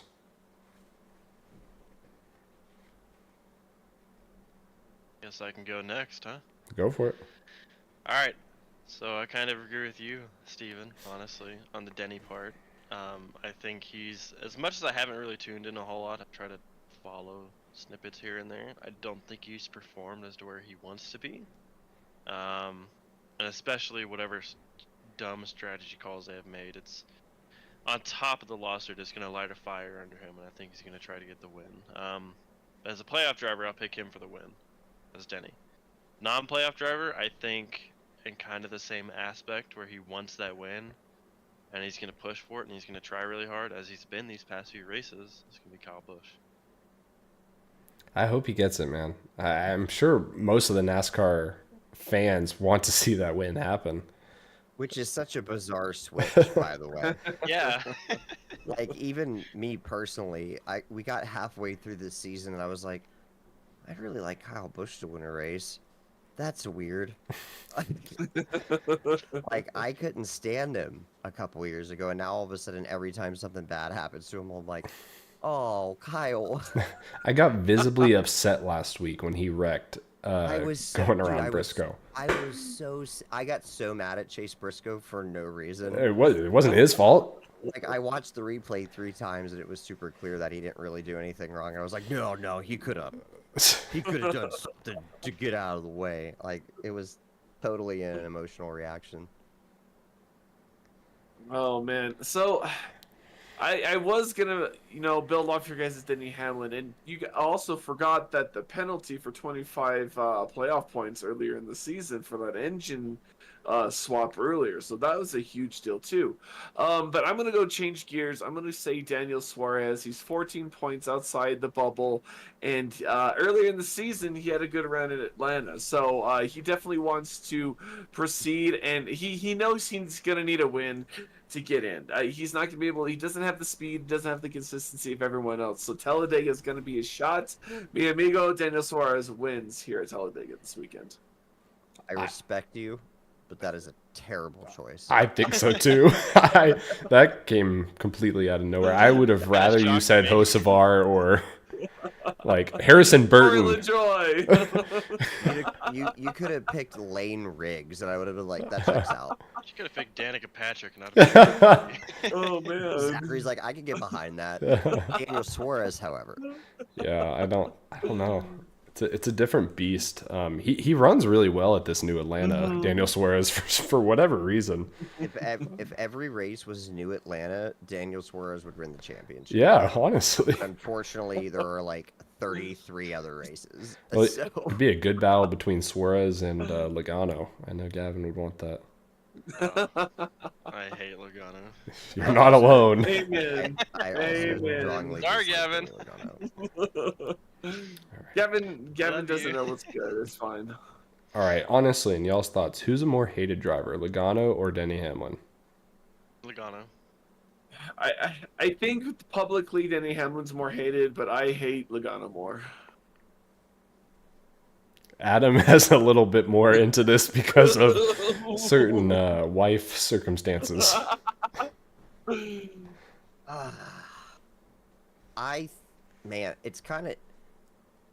It's kind of tough because it's two different.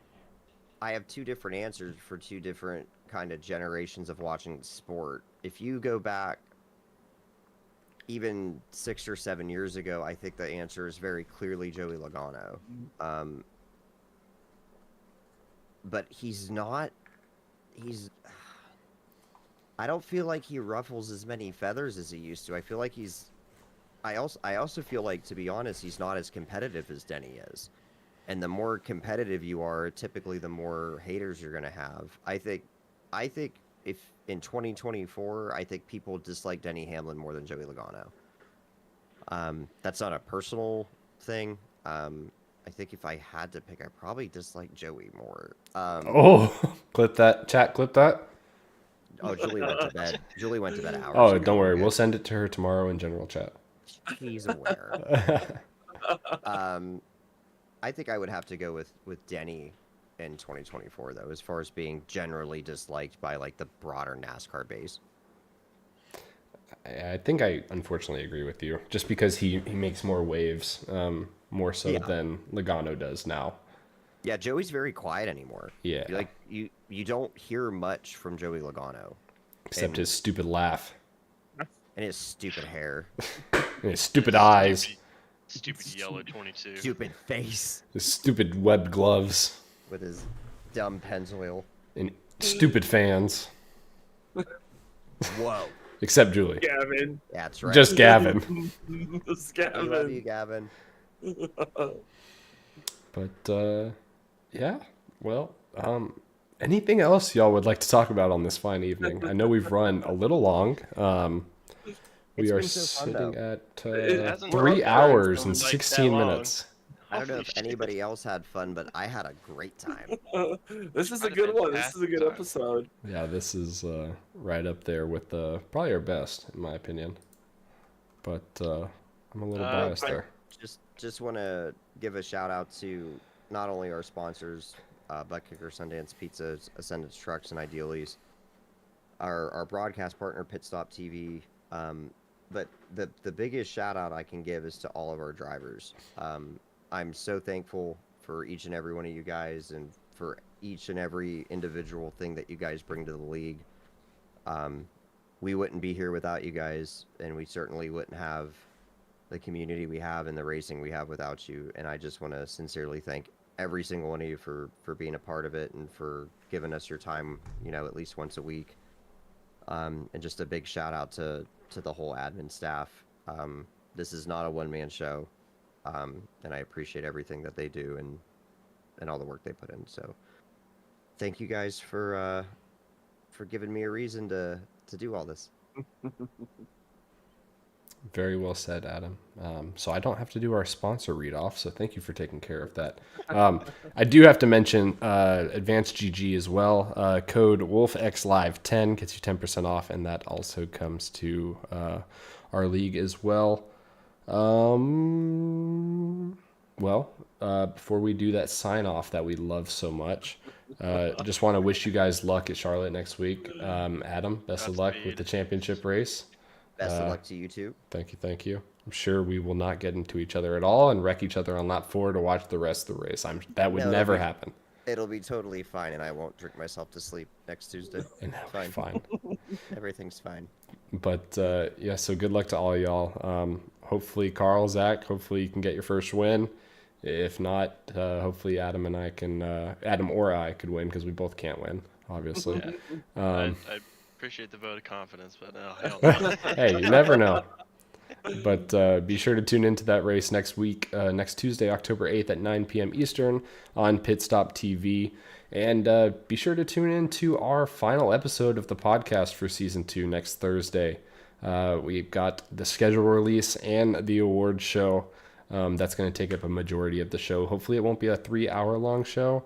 But we've definitely got some fun stuff prepared for it, and you definitely won't want to miss any of the stuff we're revealing. So thank you again for everyone tuning in. Zach, thank you for being our guest, and Adam, thank you for hopping in for Richard being a slacker and being on vacation.